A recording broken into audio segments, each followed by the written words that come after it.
Good morning and evening to all our online viewers joining us. My name is Russell Shao. I am the Executive Director of the Global Taiwan Institute. For our returning viewers, thank you for coming back for day two. And for new viewers, welcome to GTI's 2020 Annual Symposium, US-Taiwan Relations, Building the Foundation for Global Partnership. GTI is a 501c3 think tank dedicated exclusively to Taiwan policy research and related programs. Our mission is to enhance the relationship between the United States and Taiwan with the world by contributing to a more informed discussion about Taiwan.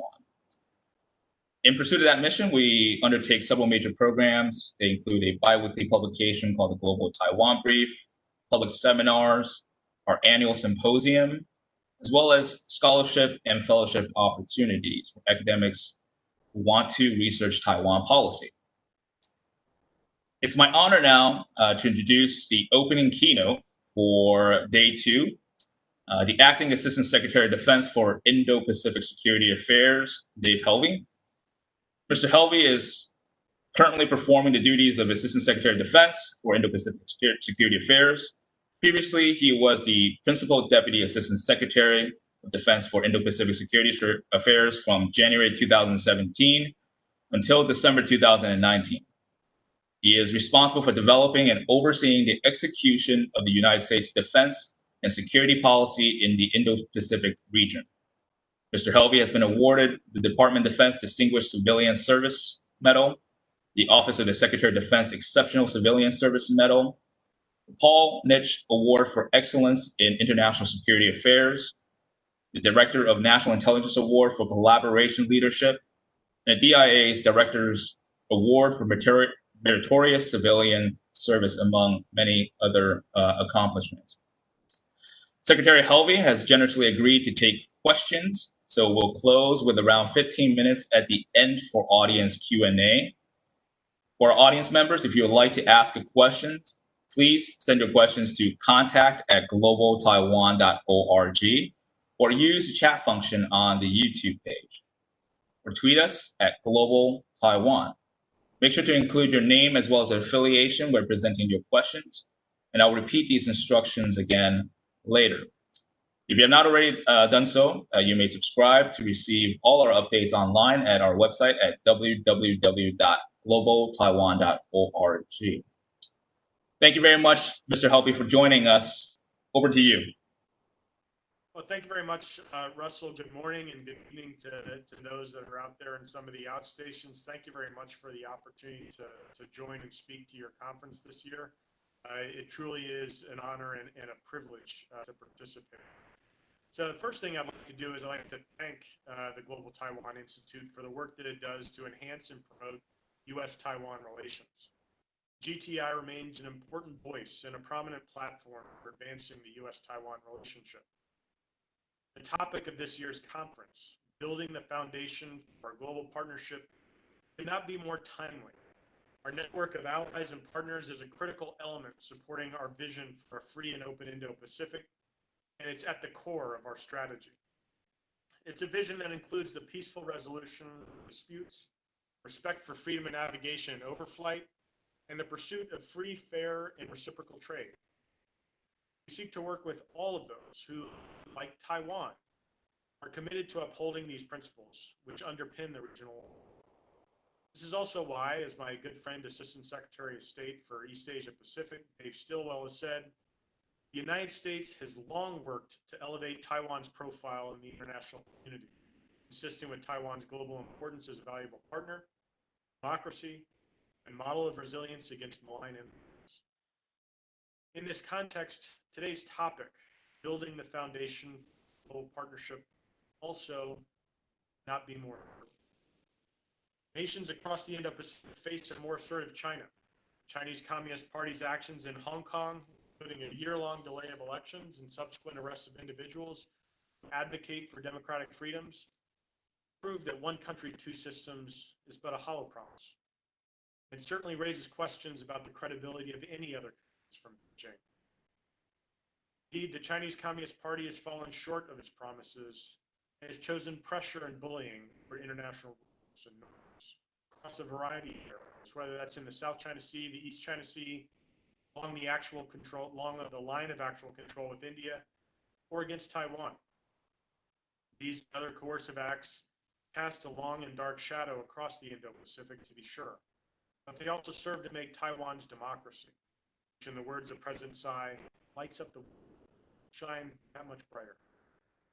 Returning to the topic of building the foundation for global partnership, I'm going to focus my remarks this morning on the security dimension of that foundation, which is rooted in credible multi-domain deterrence. As the Department of Defense's recent report to Congress on military and security developments involving the People's Republic of China makes clear, the threat Taiwan faces from China, People's Liberation Army, is real. Whether it's measured in the increased sophistication of its surface ships and submarines, its advances in combat aircraft and air defenses, more ballistic and cruise missiles, or the development of tools for cyber and information warfare, PLA is mission-focused, well-resourced, building up rapidly, not only in terms of direct pressure on Taiwan itself, but also through an overlapping set of capabilities that it hopes serve to deter, delay, deny effective third-party action. I say this to underscore how serious the threat is for Taiwan, but also to bring some good news.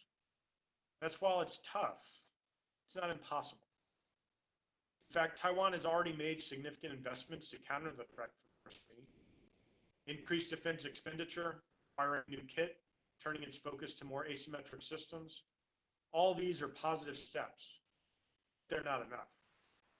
Taiwan must do more quickly to build responsive forces in a resilient society. I'd like to be clear at the onset. It's Beijing's coercion of Taiwan, which is part and parcel of a broader push across the Indo-Pacific, consistent with the Chinese Communist Party's quest for national rejuvenation. In this context, it's Beijing steadily increasing pressure on Taiwan, not U.S. engagement with Taiwan, which is consistent wholly with our longstanding policy that undermines prostrate status quo. It is rather the U.S. presence and the commitment to advance our interests such presence conveys that contributes to the region's relative peace, improved security, rising prosperity for all.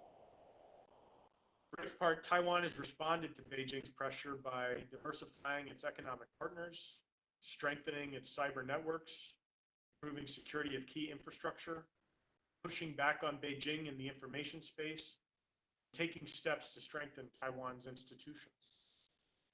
Taiwan can also, through smart investments, send a clear signal to Beijing that Taiwan society and its armed forces are absolutely to the defense of Taiwan. For our part, the United States will remain resolute in support of Taiwan, consistent with our obligations under the Taiwan Relations Act, 3 joint U.S.-China communiques, of course, the 6 assurances. President Tsai has begun her second term in office with a clear set of objectives to strengthen Taiwan's self-defense, balanced force structure based on conventional capabilities as well as asymmetric ones, including things like coastal defense cruise missiles, naval mines, mobile short-range air defenses, what I like to call large numbers of small. Also seen Taiwan's legislature respond to the challenge by allocating a larger portion of the budget to defense. Such increases in Taiwan's budget are a good start, but they're insufficient to ensure that Taiwan is best prepared to respond to any and all threats against its people. Taiwan must also leverage its geography, its advanced technology, its skilled workforce, and its patriotism to capture the inherent advantages that are necessary for its defense. Taiwan must also continue to seek a balance of investments across its defense portfolio, blending indigenous development, foreign acquisitions, and sustaining or divesting, in some cases, legacy systems to support an effective, responsive military deterrent. Such a force, which combined with Taiwan's geography, the whole of society approach to defense, can present an indigestible target to an adversary. Now, as I said earlier, the threat that Taiwan faces from Beijing also requires a resilient society. Much like others facing existential threats, the people on Taiwan must be invested in their own defense and when called upon, must be able to act to safeguard Taiwan's democratic future. To start, Taiwan needs to strengthen its reserve forces, not just as reinforcements for the active component, but more importantly, to ensure that those brigades that are charged with supporting local and county agencies in a crisis are able to do so. Training the reserve forces should demonstrate to the people how small but manageable actions can support Taiwan's defense. Perhaps most of all, how they can catalyze the creativity, resourcefulness, the ingenuity, and the patriotism of the Taiwan people, signaling that Taiwan and the very idea of Taiwan is something that's worth fighting for. Taiwan's senior leaders also look to the role that Taiwan's special forces can play, building greater resilience and a defense in depth. Similarly, Taiwan should seek to integrate civilian crisis response authorities with the defense authorities to enable truly whole of society defense. As I hope my remarks have made clear, the security foundation of our global partnership is absolutely critical in countering the shared threats that we face. While the threat is complex and urgent, however, it's not an impossible. Taiwan's efforts to build an effective deterrent, comprised of a responsive force and a resilient society, are indeed a model of multi-domain deterrence, one that we're committed to supporting. The Department of Defense is similarly taking concrete actions to focus on the challenges posed by the PRC, to include, among other things, standing up a new Deputy Assistant Secretary of Defense for China, creating the China Strategic Management Group, focusing our investments in the Indo-Pacific theater. The constellation of laws and policies that guide the United States' relationship with Taiwan provide us the flexibility the department needs to adapt, respond to the PRC's coercion and aggression, and to further develop our own partnership with Taiwan. We're encouraged that President Tsai is committed to resourcing Taiwan's defense according to the threat. We'll continue to support Taiwan's efforts to strengthen it, not just in the armed forces, but across Taiwan society. So I want to thank you, Russell, thank GTI, and thank the participants in the symposium this year for your time and attention. I look forward to taking a couple of questions the remaining time that we have. Well, thank you very much, Secretary Helvey, for those really terrific and comprehensive overview of the current U.S. Government's views on Taiwan's defense and security.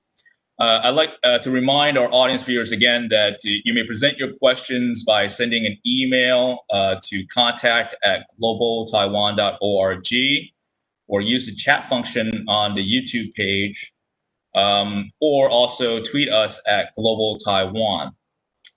I'd like to exercise the moderator's prerogative here and maybe kick off with a question for you, Secretary Helvey. There's been a lot of discussion lately in the broader policy community about whether the policy of strategic ambiguity has run its course or not.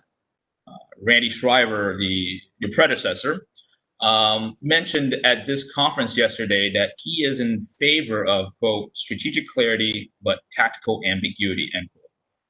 To what extent is the US government, and particularly the Department of Defense, committed to the defense of Taiwan? And secondly, ready as well as prepared to respond to a contingency in the Taiwan Strait? Well, thanks for that question. Let me try to answer it maybe from a different perspectives. First, I'm never kind of wade into a public debate on matters of policy. I like to keep my advice private. But just in broad terms, my view is that we've been absolutely clear at the strategic level for a whole time. And I think that clarity is manifest across the laws and policies that I talked about earlier in my remarks. I mean, the Taiwan Relations Act makes absolutely clear our commitment to support Taiwan's self-defense. By doing such things as providing arms and services that are of a defensive character, and we've continued to do that, not only through our words, but obviously through our actions. Including the rather significant amount of arms sales that we've applied to our Congress in recent years. I think that kind of demonstrates that commitment that is made absolutely clear in the Taiwan Relations Act. Yeah, the Taiwan Relations Act also makes clear that we ourselves must be prepared to resist and maintain the capacity to resist any effort to engage in aggression of Taiwan. I don't have the specific words in front of me, but that law is clear about what our obligations are, and we've done that. We've continued to maintain ready and capable forces. Our national defense strategy is also very clear that we will emphasize force and strength of our forces in the priority, which is the Indo-Pacific. So in that context, I think we have been at a very strategic level. Now, as Randy said, talking about maintaining tactical ambiguity is a tremendous value as well. I'm never one to want to advocate for red lines because very often red lines involve to test them. Moreover, I think it's important that we are able to kind of observe the decisions face the president. It's an obligation we have to ensure that we have an opportunity to make decisions and respond. And having some degree of active view it, whether it's in terms of our operations, the time, pace, the manner of response, I think that ensures that we're able to provide that type of decision space to the senior members of our. And I also point out that I think it's also important to maintain that tactical view it, to preserve the prerogatives of our Congress. Those prerogatives are laid out fairly clearly as well, not only in the Taiwan Relations Act, but also our Constitution. So in terms of the second part of your question, we have been committed to fulfill our obligations under the Taiwan Relations Act, and we do that every day. Engagements, Taiwan partners through presence, relations, the actions we're taking to ensure that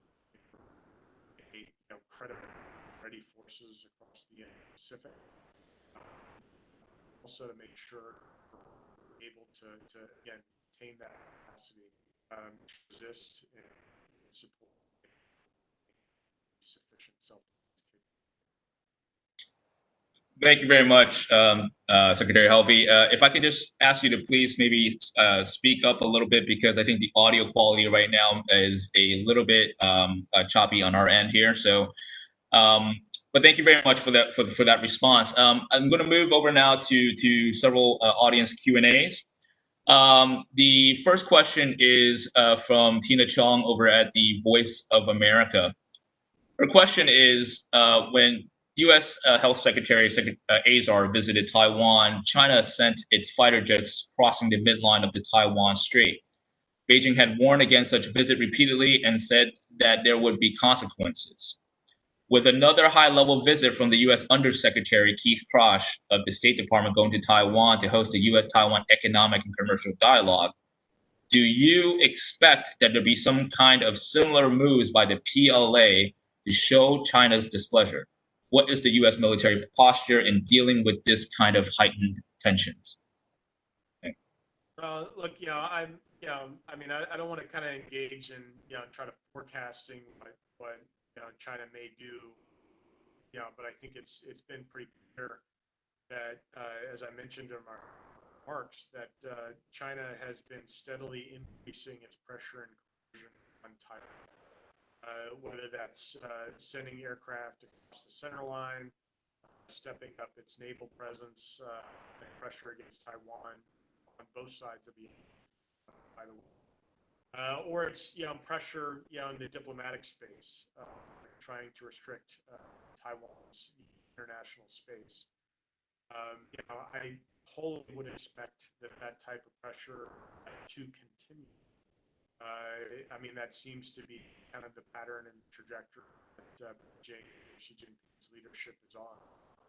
I think for our part, we want to be able to maintain a steady presence, just as Taiwan is also maintaining a steady presence, taking actions to preserve its own space, its own security, And I think, what we will do is continue to implement our consistent, longstanding policies, both in terms of our interactions with Taiwan, unofficial and consistent with the Taiwan Relations Act, but also, our security obligations, making sure that Taiwan is able to have access to those types of material to provide for itself. And then we'll, of course, be maintaining a good posture monitoring the situation and maintaining the type of presence that supports stability, security, and deterrence. Our next question is from Drake Long over at the Radio Free Asia. Has the U.S. observed any explicit threats to trade and shipping by China in the South China Sea or Taiwan Strait?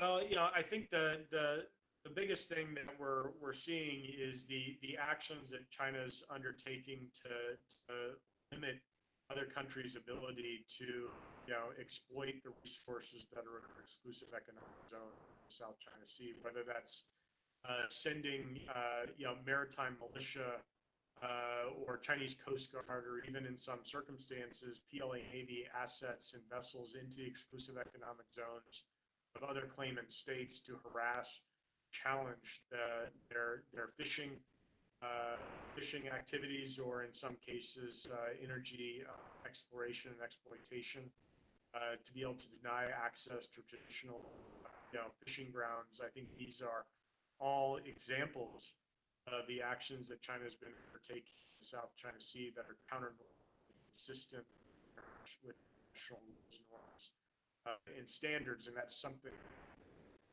our secretary has kind of highlighted as being concerning, disturbing, and ultimately destabilizing.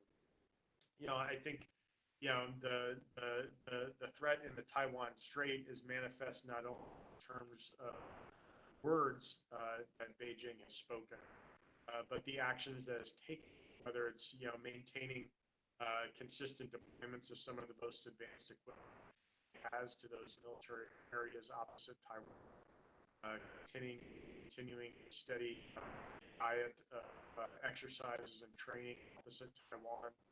Some of the activities that I mentioned, cross strait, center line cross, Taiwan Strait center line crossings, certain navigations, those types of military pressures, I think fundamentally right to the Taiwan that we certainly urge Beijing to cease, because it's inconsistent what its words are with respect to peaceful communication, and it's certainly consistent objective peaceful dialogue with democratic representation. Our next question is from Bill Sharp, who is a visiting scholar at the National Taiwan University. You mentioned the importance of Taiwan's reserve force. How should Taiwan strengthen the reserves? Well, I think there's I talked about it in a couple of different ways. Fundamentally, this is going to be something Taiwan Armed Forces, the Taiwan leadership, and ultimately Taiwan need to determine.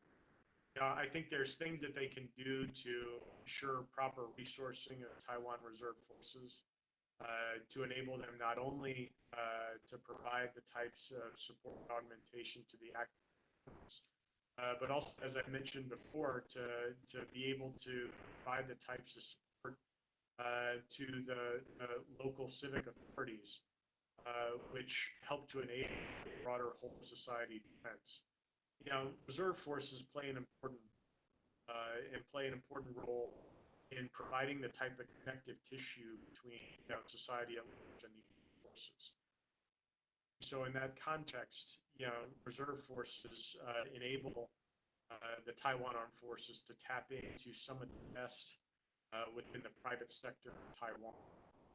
I talked about creativity, ingenuity, innovation, specialized skills that are resident in the private sector. Having an effective, strong, resourced and organized reserve force allow the Taiwan Armed Forces to be able to tap into that expertise, tap into those resources, and integrate into a whole of society. The other thing about making sure that it's not just support to forces, but support local and civil authorities, as that it provides for a defense in depth. In this context, it's not just resourcing, buying the types of connective tissue, it's also making sure that the Taiwan reserves can be a source of training, training not only for their own ranks, providing training for Taiwan, because I think fundamentally when we talk about a defense, a whole society of defense, it's about defending beaches, it's about defending cities, it's about defending communities, it's about defending local institutions, it's about defending, and that's something that I think reserve forces can help to ensure that those tools are made available to the Taiwan people, again, so that they have the ability to provide for their defense. A lot of us in the China watching community have looked at the most recent release of the China Military Power Report 2020 with a lot of praise. I think looking at a very comprehensive assessment of China's military power. What, in your view, are the most important takeaways for Taiwan watchers from that report? I think some of the most important takeaways from that report, and again, I mentioned it in my prepared remarks. The most recent version of the report, we call it China Report for short, but it's the military and security developments involving China. I think it does in a very kind of detailed, objective way. It documents the seriousness with which the PLA is pursuing its modernization. It documents in a very detailed way the investments that the PLA is making, advanced capabilities that allow it to be able to put into the field a more effective force. It also documents the seriousness of that the PLA is maintaining contingencies involved in Taiwan, even as it's continuing to build its capabilities for other contingencies, whether it's in East China Sea, South China Sea, or in the Southwest, as we're seeing today. Control. I think one of the other big takeaways for Taiwan is also that there are weaknesses in China's military. While China's military is improving, it still has a ways to go. And so that means that Taiwan can, with a set of smart investments, with a laser-like focus on building a resilient deterrence, defense capability, can ensure that it can provide for its defense, and that it can be able to mount a effective kind of deterrent against aggression. But again, I think this is going to be a whole of society response. And I think some of the steps that Taiwan has undertaken today are very positive and significant. And I certainly don't want to finish that. But more has to be done. And with an urgency that, it's a consistent task in Taiwan basis. Secretary Helvey, you speak of the importance of a network of allies and partners in dealing with China and the Chinese military. To what extent is the Department of Defense working with its allies and partners to counter China's political warfare and the associated tactics and techniques with that? Well, I'll tell you this. I mean, one of the things that we have seen increasing in recent years, and that we actually talk about in our national defense strategy, is the role of rising powers like China, and to a lesser degree, Russia, Iran, North Korea, in engaging in malign influence in the Indo-Pacific. And I think that's one of the things that we talk about with our allies and partners. Not only do we build a common strategic understanding of the nature and character of the threat, Chinese malevolence, but also to kind of look at ways that we can work in concert by, with, and through partners to build resilience to that type of malign influence, but also to be able to counter it through our own actions and stepping up our public engagements, our diplomacy, highlighting the actions that we're taking, while at the same time shining a spotlight on the negative, destabilizing malign activities that we see China engaged in, whether that's the kind of debt for sovereignty bills that we see sometimes occurring as part of the Belt and Road, malign political influence that we've seen, not only our allies, but some of our senior leaders are even talking about attempts here in the United States. Certainly Taiwan's no stranger to that type of treatment. So, it's part of a conversation that we have. It's part of a conversation that we have to, and it's part of the ways that we're to build resilience and counters to that type of support, the principles that back in the Pacific region, which I think certainly has had our allies in.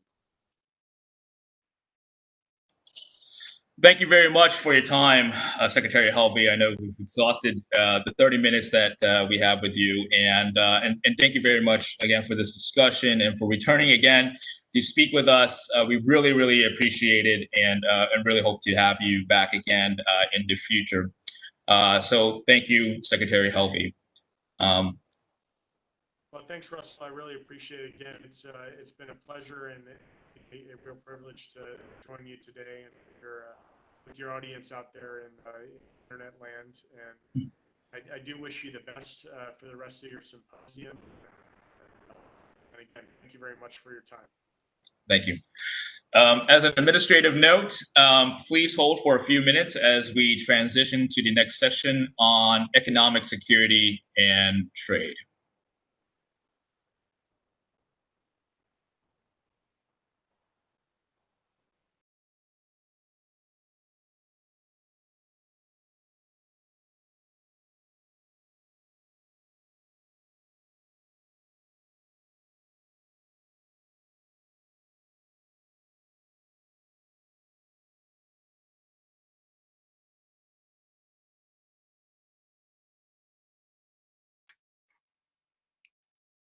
Terrific. Good morning, everybody. Good morning to our fantastic speakers. Hi, guys. And also to the participants at the annual You're a thing. Global Taiwan Institute meeting. It is my distinct pleasure to again host this valuable panel. I want to first start by recognizing the extraordinary work that Russell and his colleagues on the permanent staff of GTI undertake. Russell, I will never tire of saying this, the work that GTI does is invaluable for those of us who spend our waking hours focused on the relationship between the United States and Taiwan, US national interest as it relates to Taiwan and Taiwan's role in the world.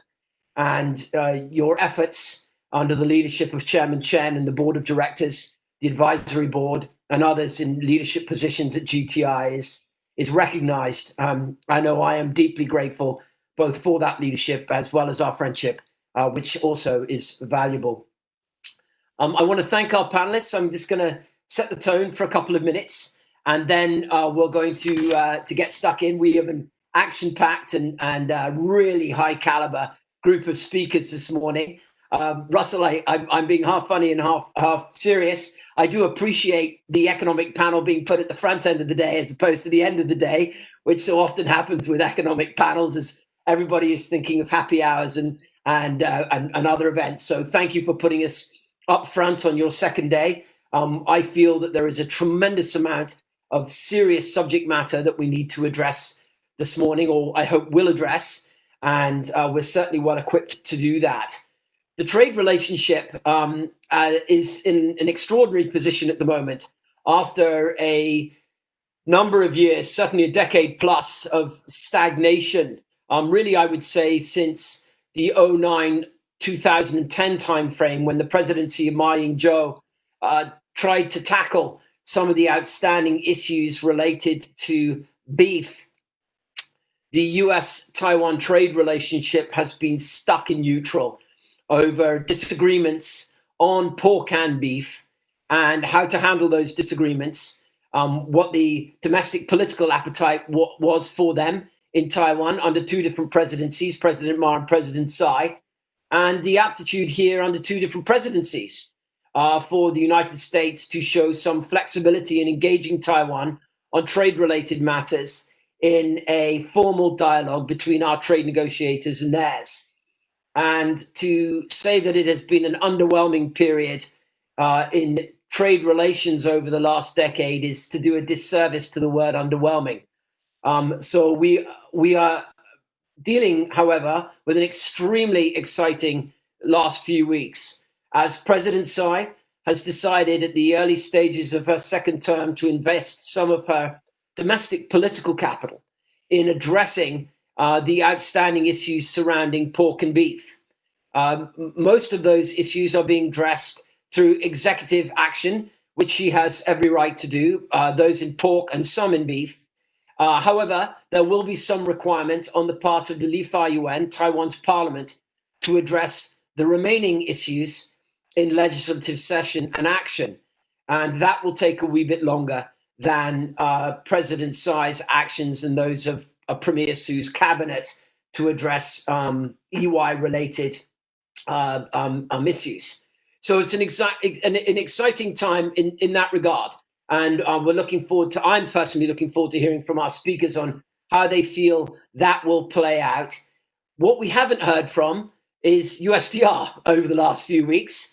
They continue to play their cards very close to the chest. I know I have some opinions on why that's taking place, and I will reserve those for after our speakers have spoken. However, we do know from public reporting that there is some disagreement within the Trump administration over how to proceed, and that institutions such as the National Security Council, the State Department, the Commerce Department, and others are advocating within the interagency process for a forward-leaning, proactive, possibly even the opening of bilateral trade agreement discussions, and USTR as yet reluctant to show its hand. So certainly we'll be looking forward to tucking into those issues. But the subject matter for this panel is economic security and trade. So we won't just be addressing trade. We'll also be talking about economic security. And again, with the timely nature of this annual event, we'll be tucking in a wee bit into some of the security implications of the economic relationship between us and Taiwan.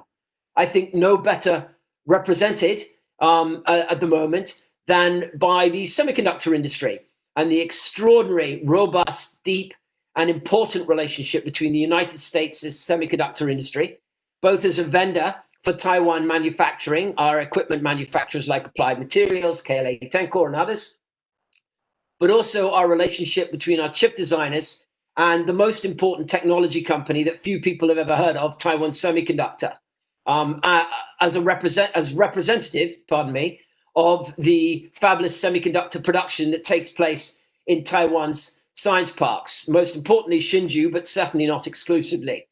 And the nature of that relationship, both in respect to providing us the chips and technology that we need here in the States and for global supply chains, the value that that provides, both in the value of the companies that are owned, as well as the products that are produced, the technology products that are produced that are so important for American competitiveness and global competitiveness, but also increasingly as a mechanism for US policymakers to pressure China. The Chinese, as many of us are aware, are very vulnerable to, as well as us, on supply chain disruptions. And the semiconductor industry is also reflective of that, as China imports significant quantities of chips for companies like Huawei, for a company that the United States its security partners and friends around the world have significant, deep concerns about in respect to its relationship with the Chinese Communist Party, the People's Liberation Army, and China as a whole, and what the export of that technology might mean for the security of countries around the world. So that's as a tone setter. We have an hour and a half, and we're going to hear from our speakers. And then after we hear from our speakers, with any luck, we're going to have some Q&A from participants, and we'll get into a sort of more organic back and forth between our participants, the speakers, and hopefully I'll have an opportunity to drive that. As I mentioned several times already, we've got a super group of speakers this morning. We have Mark Stokes from the Project 2049 Institute, Evan Fagenbaum from the Carnegie Endowment for International Peace, Bill Foreman from Taiwan. Bill, many thanks for staying up late this evening. It's just super to see you. And Barbara Weisel from Rock Creek Advisors. Barbara, good morning to you as well. So we'll be dealing with our speakers in that order. Our speakers are known very well to all of you. I'm not one for long bios and CVs in moments like this. I think what we really want to do is tuck into what our speakers have to say. So Mark, on to you, please. You've got about 10 minutes, my friend, and then we'll wrap things up and move on to Evan. Thank you. Thank you, Rupert. I think the most important thing is my microphone working? Yes, it's working marvelously well, Mark. We can hear you loud and clear. Okay, good. Well, first of all, thank you, Rupert, for being our moderator for this wonderful event today, and thank you to the Global Taiwan Institute, Russell, and all of those who are associated with GTI. Rupert, I've known you for 20 years or something like that. It's been a long time. Also, Evan, I think we may have met even farther back when you were working on your dissertation. So it's great to be here. Bill, welcome, and it's great to participate. I'm more of a focus more on defense issues, although I do pay some attention to economic security sort of things. So what I thought I would do is tailor my remarks to the nexus between defense and economic security. So along these lines, what I thought I would do is focus on three issues. The first being Taiwan's defense budget. The second being an issue that's not often thought about, but it's China's forced modernization and their supply chain, and some of the gaps that we have in understanding the sourcing that the People's Liberation Army and defense industry in China partake in terms of the sourcing, particularly at the component level. So I'll talk about that. And then finally, make a case for why a very senior level US-Taiwan forum or committee on supply chain security and defense industrial cooperation is needed. So with that, starting on the first issue on Taiwan's defense budget, you'll often hear calls for Taiwan and Taiwanese taxpayers to raise the level of defense spending as if it were a metric of their commitment to their own defense. I think everybody would love to have a larger piece of the pie in terms of budgets, but it's much more difficult. It's easier said than done in terms of calling for Taiwan to increase its defense budget. It'd be great if they did. But there's a few factors in here. Number one, and I open it up to, if I'm off the reservation, please correct me if I'm wrong, particularly those AmCham and others. But Taiwan has a pretty conservative approach to managing their fiscal resources, both at the central government level and as well as the defense level. Unlike us, I think they have legal limits on deficit spending. In other words, the amount of money that they can borrow. A long time ago, it used to be about 35% of GDP averaged out over 3 years. I think that's increased that level in terms of the amount of debt that they can incur may have gone up to 50% of GDP. But bottom line is there are opportunity costs for increasing any particular portion of the central government budget. Roughly speaking, defense consists of about maybe between 15 to 20% of overall the central government budget. There is other issues such as science, technology, and education, let's say roughly maybe 20%. Social welfare, it's worth keeping in mind that Taiwan has perhaps the most effective and efficient healthcare system in the world. It's an envy of many of those who wish they could adopt that model. And that roughly comprises about maybe 25% of overall central government budget.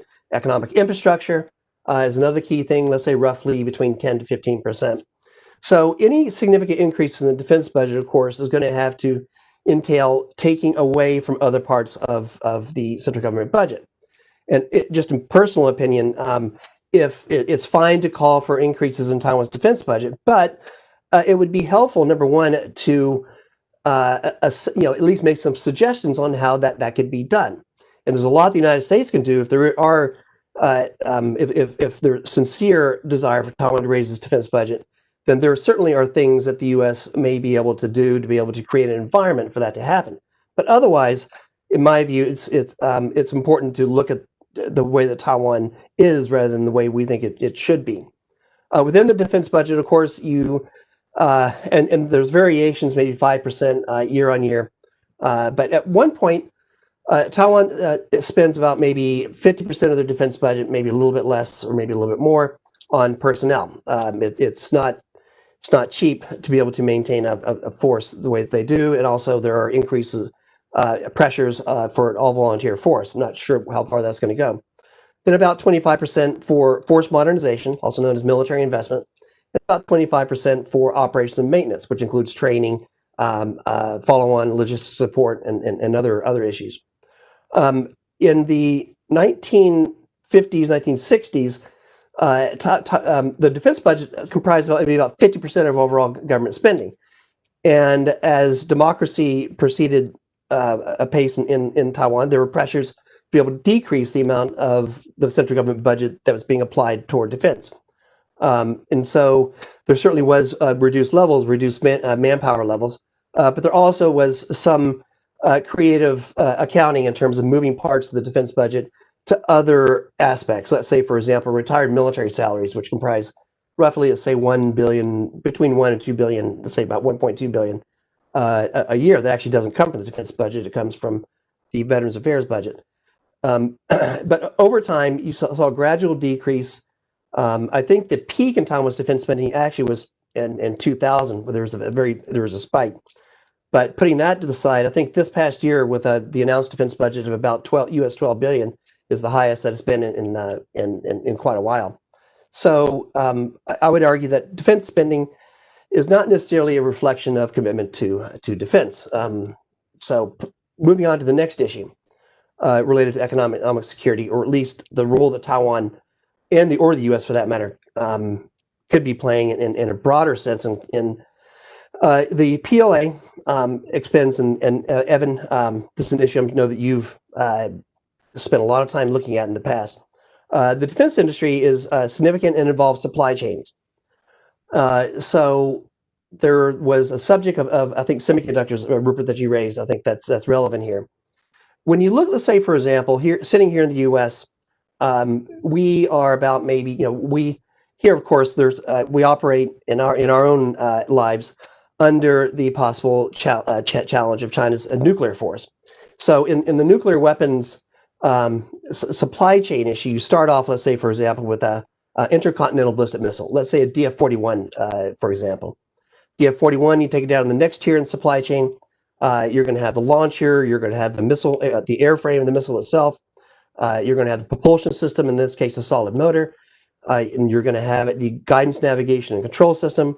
And then you're going to have other things that are going to be part of this. There's software and stuff like that. But focus on the guidance, navigation, control part.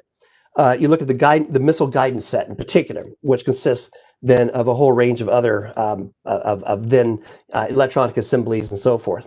So you take it down to the next step and you look at the computer. The ballistic missiles these days and military equipment in general is very electronics intensive, and at the core of the supply chain, when you go down to the close to the bottom level, you run into semiconductors or particular types. Let's say, for example, integrated circuits or hybrid circuits, or let's say field programmable gate arrays increasingly. There's going to be micro electromechanical systems that aren't necessarily semiconductors, but certainly are at the component level. So but bear in mind that when you take it all the way down, and by the way, we have an article that's probably going to be coming out sometime soon that's looking at this issue in some detail. But when you look at the supply chain, pretty good chance that an organization in Xi'an called the Xi'an Institute of Microelectronics, but particularly it's a 771 Institute in Xi'an, used to be called Lishan. It probably is probably the core supplier of this computer and many of the microelectronics that go into it. This is a critical organization.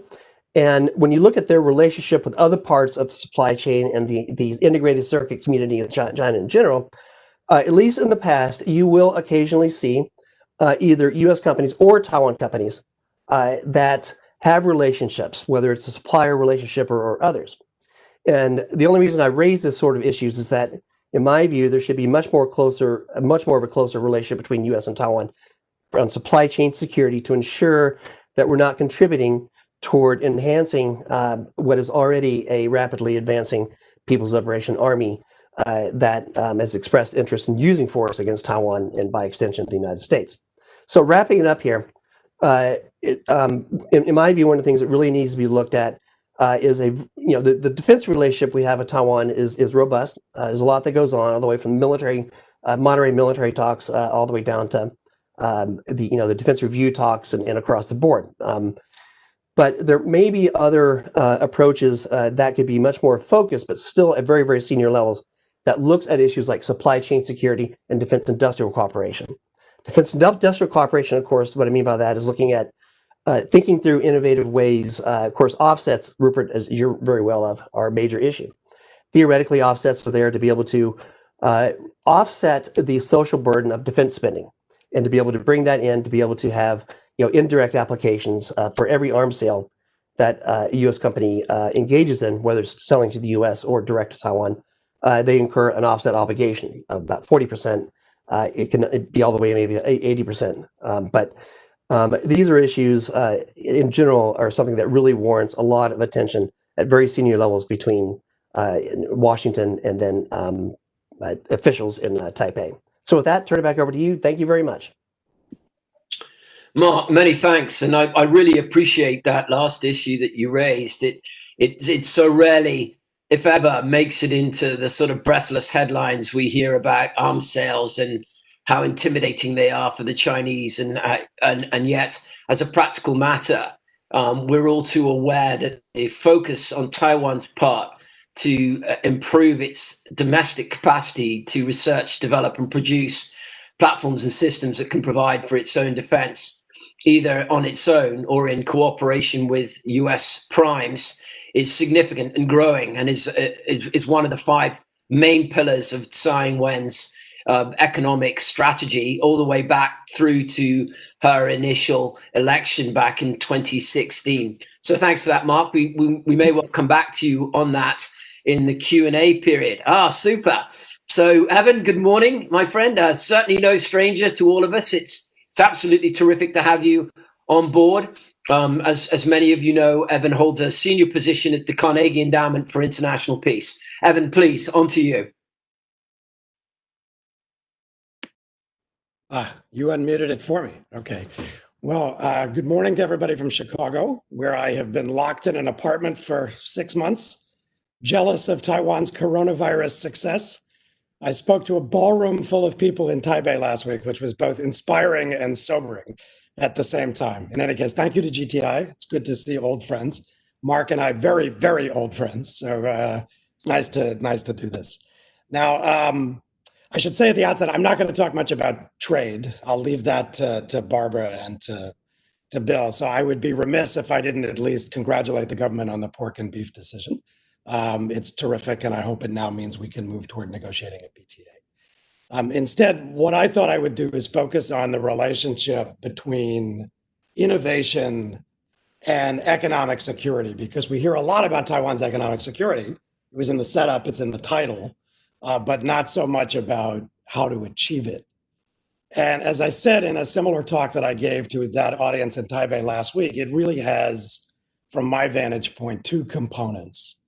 The first is having the right economy, not just for right now, but for 10 to 20 years from now.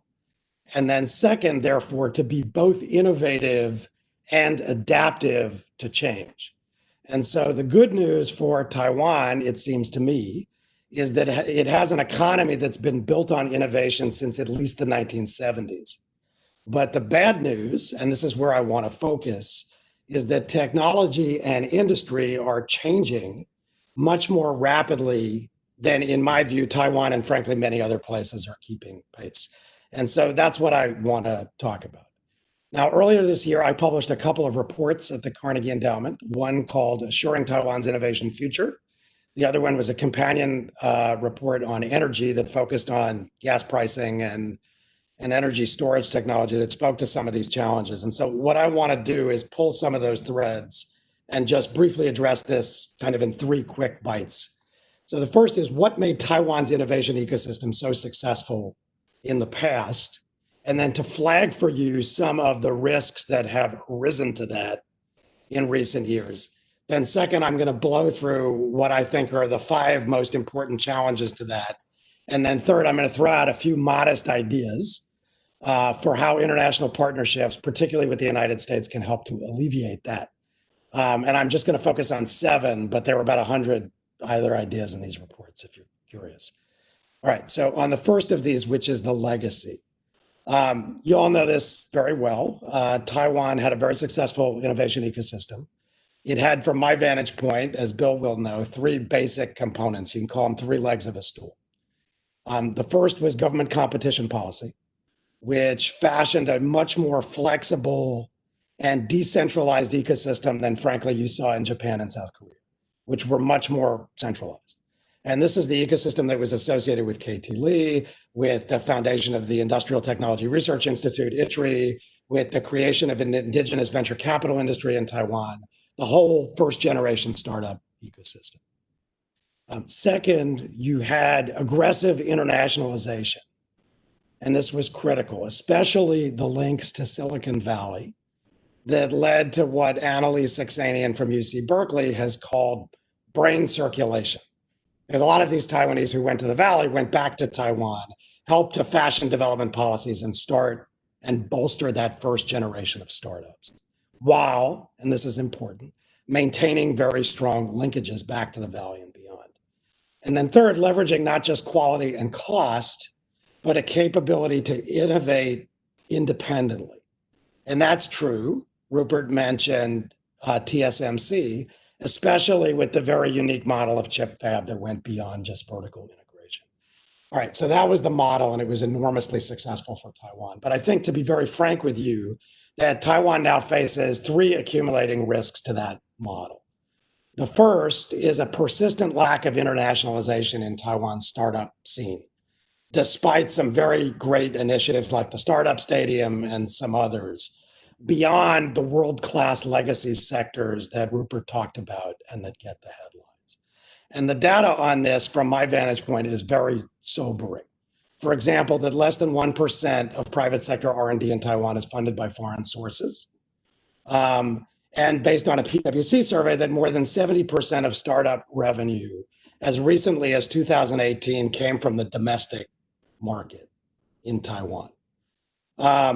So it's imperative, in my view, given what I just said about the legacy, to restore and nurture some of those aggressive international links that characterized Taiwan's success in the past. Now, second is technological change, because Silicon Valley and elsewhere have made this transition from hardware, which is Taiwan's traditional and historical comparative advantage, to software, as well as software-hardware integration. And these things really define a lot of the emerging technologies and industries of the future, where Taiwan should and could be competitive in a global supply chain sense. And then third, there's the political challenges from Beijing that are very well known to all of you. One is the constricting of Taiwan's international space, which has downward effects on supply chain partnerships and investment opportunities. Another is the fostering by mainland China of its own industrial base including, as Mark said, in semiconductors, which has led to the poaching of engineering talent from Taiwan to China. And then third, there's the way in which multinationals and Silicon Valley firms have transitioned, I think, from partnerships in Taiwan to partnerships in mainland China, including with the rather unique hardware ecosystem in Shenzhen. And that may be now being rethought, which creates another seam of opportunity for Taiwan. So in a nutshell, and this is the first bite, Taiwan's innovation ecosystem faces some new risks. And while the government has done the right thing by trying to foster a 5+2 innovative industries plan, the Asian Silicon Valley project to address some of the risks, I think it's been a mixed bag in terms of the funding and some of the results. And so ultimately, building on those two important initiatives, the solution is twofold. First, to get back to basics by fostering a next generation of engineering talent, especially in fields like data science and computer science, not just legacy fields like electrical and mechanical engineering. And then second, to re-energize international partnerships in those new fields. Okay, so that brings me to the second bite. I'm going to quickly blow through this, but I want to highlight 5 specific challenges for you.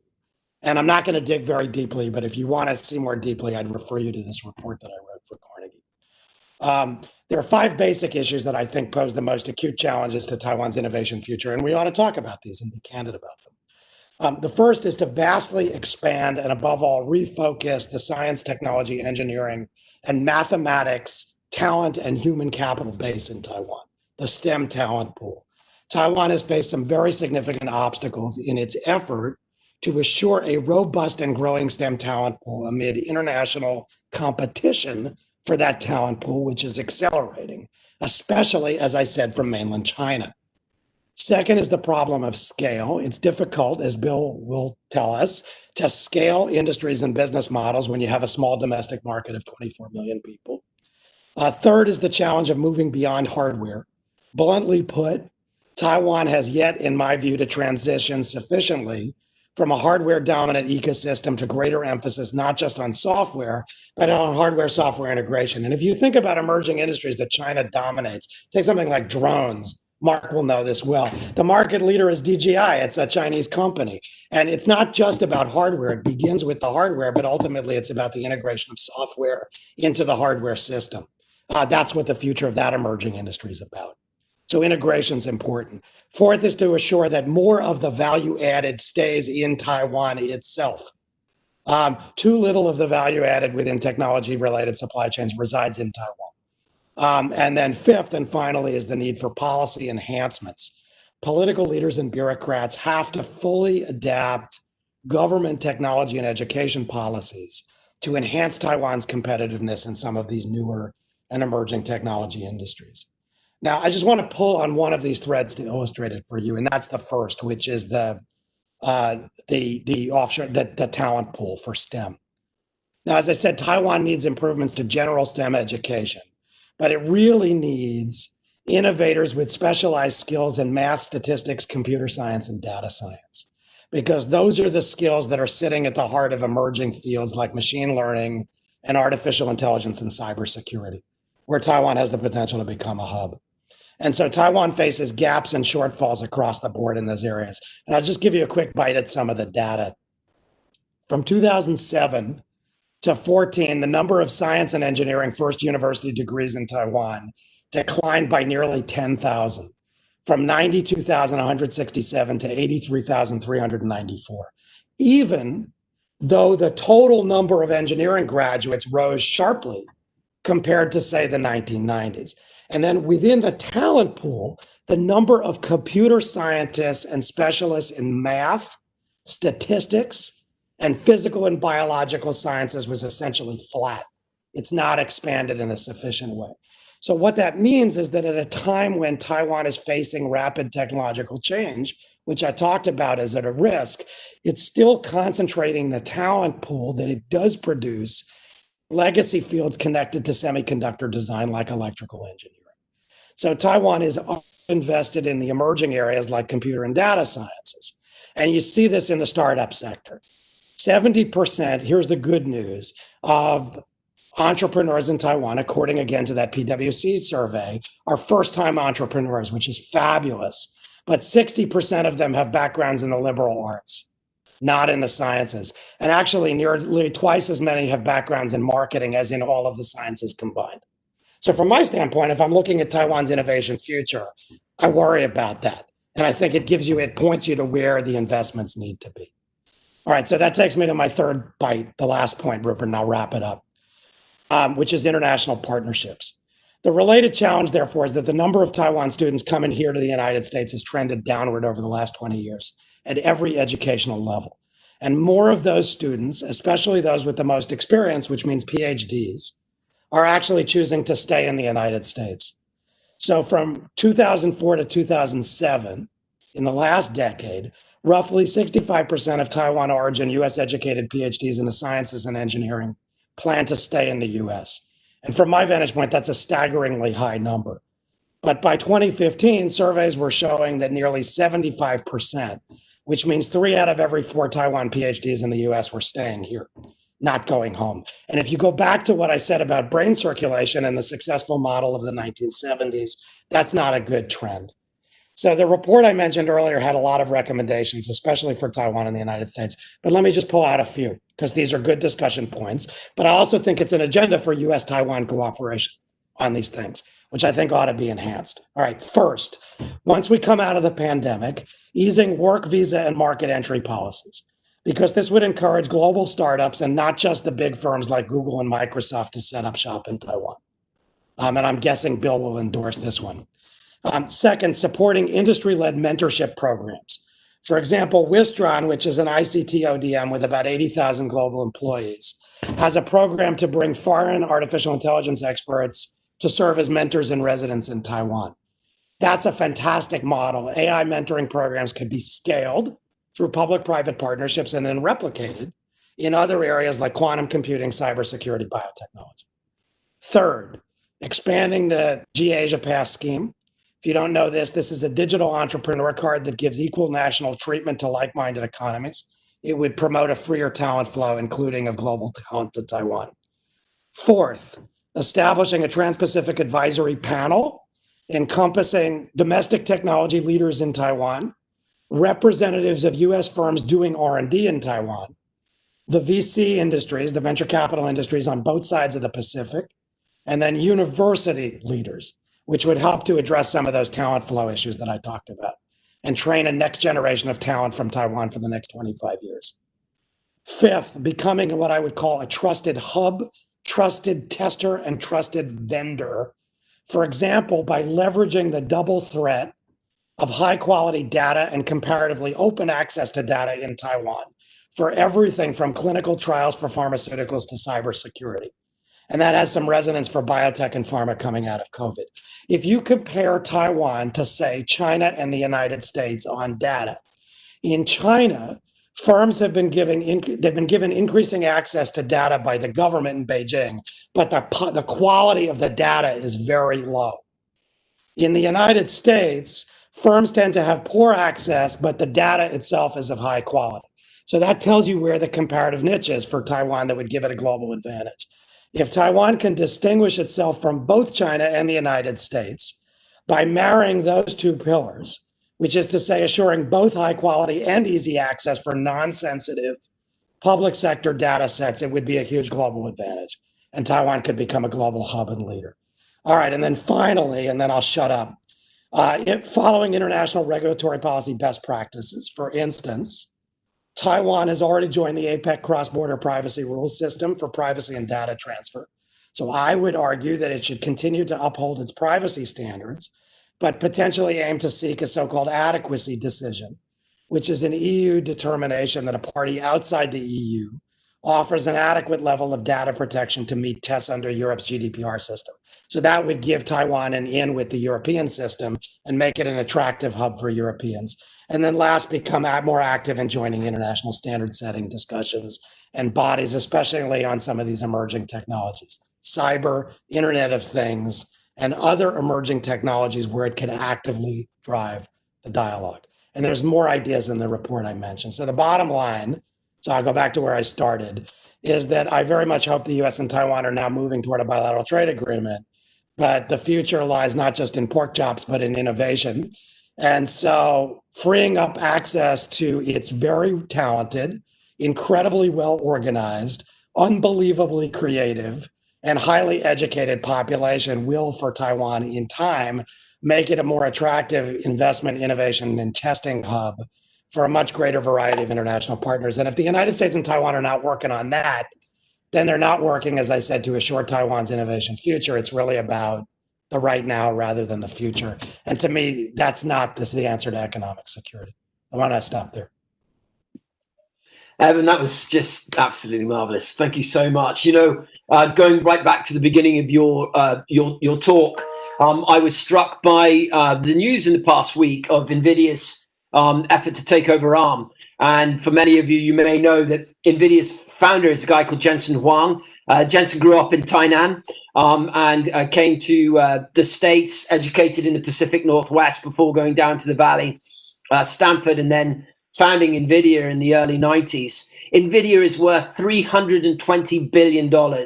And NVIDIA's primary partnerships and relationships are with companies like TSMC that produce NVIDIA chips, of course, and many US multinational technology companies that consume those chips. I mention that because to me, it perfectly illustrates exactly the kind of dynamism that you were suggesting earlier on when you talk about talent, the States, Taiwan, how it's nurtured, how it can come together and build real it can build real value and significance in respect to the relationship between Taiwan and the United States. Thanks, Evan. We'll be coming back to you. We're now moving on to Bill Foreman. Many of you will know Bill from his recent tenure as president of the American Chamber in Taipei, or as he started the wheels rolling, hopefully very soon, the American Chamber of Commerce in Taiwan. That'll be an important moment. Bill is, in my view, one of the most important commentators and provides extremely valuable insight into both the granular as well as the macro narrative in Taiwan from a domestic standpoint. Bill, over to you. We're looking forward to your comments. Thank you. Well, thank you, Rupert, for the kind introduction and your masterful handling this panel discussion. You're just a real maestro of these things. Since I am based in Taiwan, I thought I could add the most value to this conversation by sharing what I'm hearing from business leaders, what they're thinking, what they're doing, what they're saying, and also share a few observations of my own about this topic, Taiwan's economic competitiveness and the prospects for further US-Taiwan cooperation, economic cooperation. I'll break my short presentation into three parts. First, I'll just provide kind of a simple overview of kind of the challenges and opportunities that businesses are facing here. And then I'll dive deeper in the second part on the talent issue. And then finally, I'll talk a little bit more about the upcoming US-Taiwan economic dialogue. First of all, as Rupert mentioned in his introduction, things are going really well here now with the economy. Gosh, I think since January 2019, about $38 billion in investment has flowed back here from China. And my friends in finance who are tracking and monitoring these funds very closely tell me that this money is being invested in factories, in production and capacity. It's not being invested in luxury apartments. So it's all very exciting. Then we have the pork and the beef decision, and then what that might set up. But the investment, really the main driver of the investment, of course, are U.S. concerns over IP and IP protection in China. And I don't know if Bloomberg had a really interesting story earlier this week that mentioned that European companies are developing these same types of concerns about IP in China and are putting pressure on their suppliers to shift out of China. So Taiwan is really developing this reputation for being a kind of a safe haven for IP. It's really come a long way in this respect, and it's still got a ways to go. A lot of our companies here and a lot of people in the legal community will say that kind of a pain point is with Taiwanese judges who do need more training and how to deal with these really complex cases involving technology. But overall, it's been really impressive. And over that past 3 years, it's been exciting to see all these big tech companies either open up R&D platforms here or expand them, which we're talking about: Google, Microsoft, Apple, Facebook, Amazon. All the big ones are really ramping up things. It's interesting. Open a new hub here that's focused on helping manufacturers digitalize their operation. And McKinsey's headcount now in Taipei exceeds their headcount in Beijing. It's really, really interesting. But that leads to the talent issue. There's a great demand of talent, and a lot of these companies that are ramping up their R&D facilities here are complaining about not having enough talent. So this is the second part of my presentation that I want to mention. I wanted to share something interesting that I'm noticing.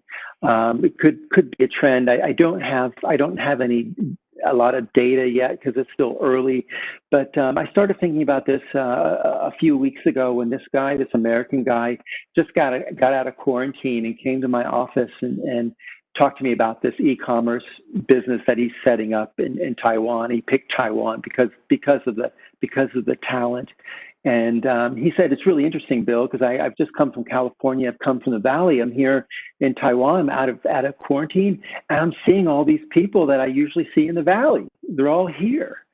I thought that was really interesting. So I started asking other people about this. We had an AmCham luncheon with the Minister for Science and Technology, and a young man in the back of the room stood up and asked the question, and the Taiwanese guy, and he identified himself as an engineer for Microsoft who is usually based in Seattle, but he's in Taiwan now. And after the luncheon, I went over and asked him if this was true, if there's been a big movement of talent back to Taiwan. And he said yes. He said, the Taiwan mafia is what they call themselves, the diaspora, the tech savvy diaspora. He said yes, we're all my friends, my colleagues, we're all back here in Taiwan. 3 reasons. One, of course, it's safe from the pandemic. Taiwan is a safe and healthy place to be right now. The second factor is they can work anywhere. They can work anywhere in the world. They're all working remotely anyway, so why not Taiwan? And that's the third reason they can get their kids in schools. And this is really, really important. And the international schools here are way oversubscribed. They're packed now with all these people.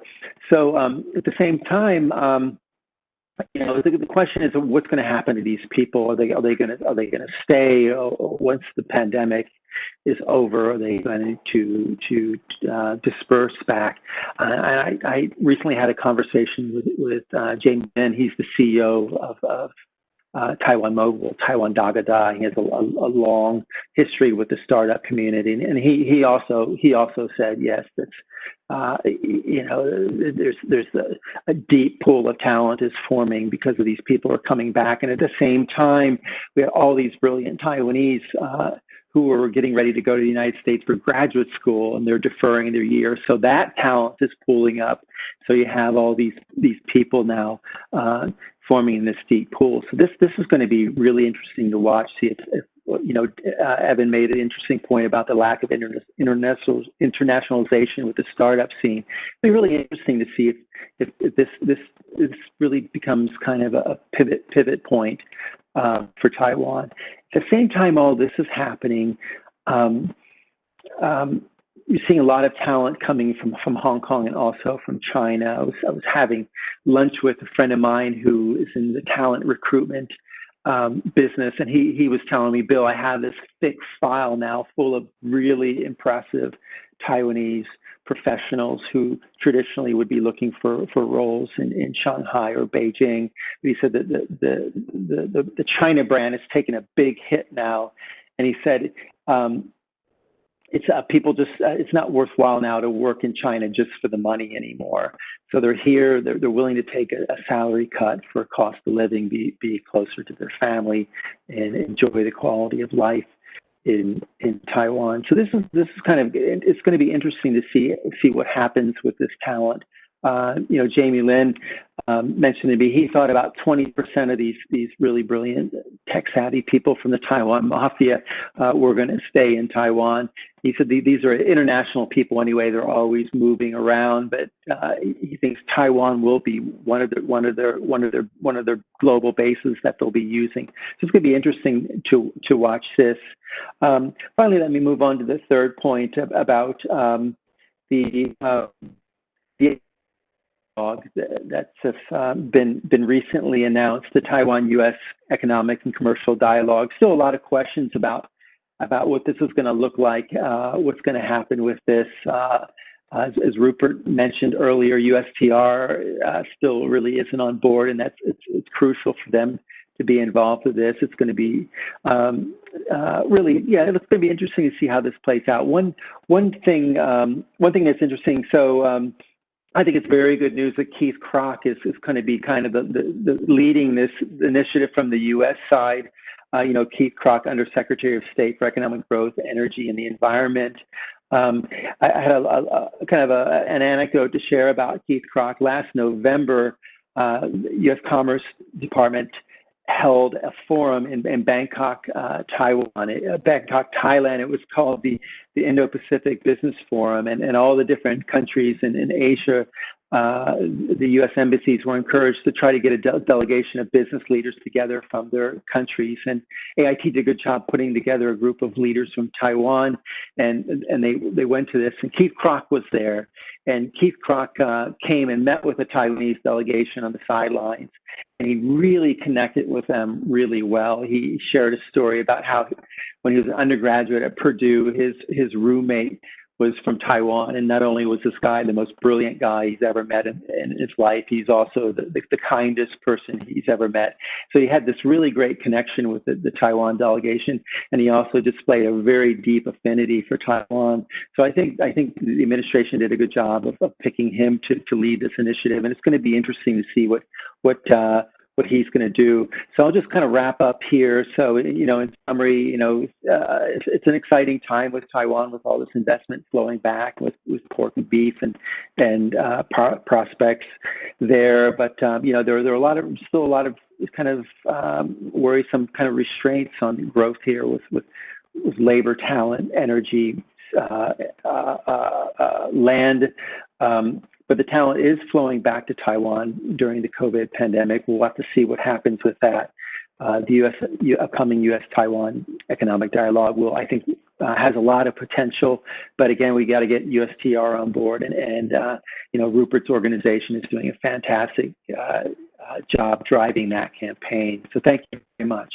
That's what I have. Bill, thank you very much for your comments. Flattery will get you everywhere. And I certainly appreciate that. But I also appreciate the latter point that you're making, because I think it's a marvelous segue into having Barbara join us this morning, given her extraordinary experience and the wealth of experience that we're going to draw on this newly announced platform for engagement on areas like semiconductors, energy, healthcare, by state with Krach. My understanding is we should get an announcement this morning on the timing of his visit to Taiwan, and possibly having Ian Steff, the Assistant Secretary at Commerce, join him. For those of you who may be aware, Ian has been driving much of the technology policy issues impacting the semiconductor industry and coordinating those with Taiwan. His joining the delegation is also, I think, an important development. Barbara, as I mentioned, we're really honored to have you with us today, and you are by no means the last hitter. We are you're the person who's going to come in here and take the stands and hit the ball out of the park. Your experience with USTR Although I recognize you started at stake, but that was a wee while ago.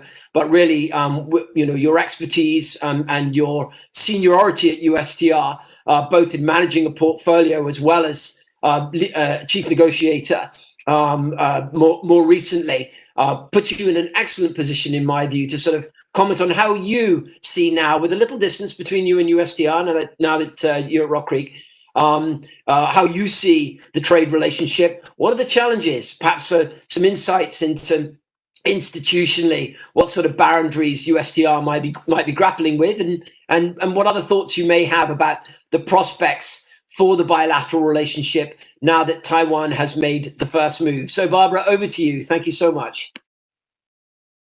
Yeah, thanks, Rupert, and thanks to GTI. It's a real pleasure being on a panel, such a distinguished panel. And I really appreciated the comments before this. They're really, really interesting perspective.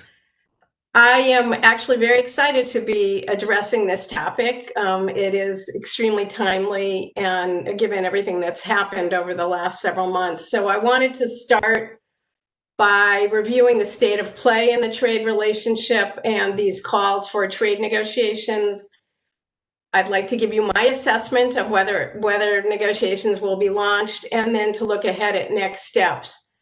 So I'm going to start with the state of play in the trade relationship. And excuse me for throwing out a whole bunch of numbers at you. Obviously, it's a strong trade relationship. Two-way trade totaled about 86 billion last year. The US is Taiwan's second largest export market, with exports totaling 54 billion last year. And Taiwan was the 14th largest US export market, with exports of 31 billion. Agriculture, has been a part of the discussion recently. So just to call attention to the size of that relationship, it's a key component of US exports. And last year, Taiwan was the 7th largest destination for US agricultural exports. And it supplies about a third of Taiwan's agricultural imports. So really quite significant. This year, even in the midst of COVID, bilateral trade flows have held steady for the most part.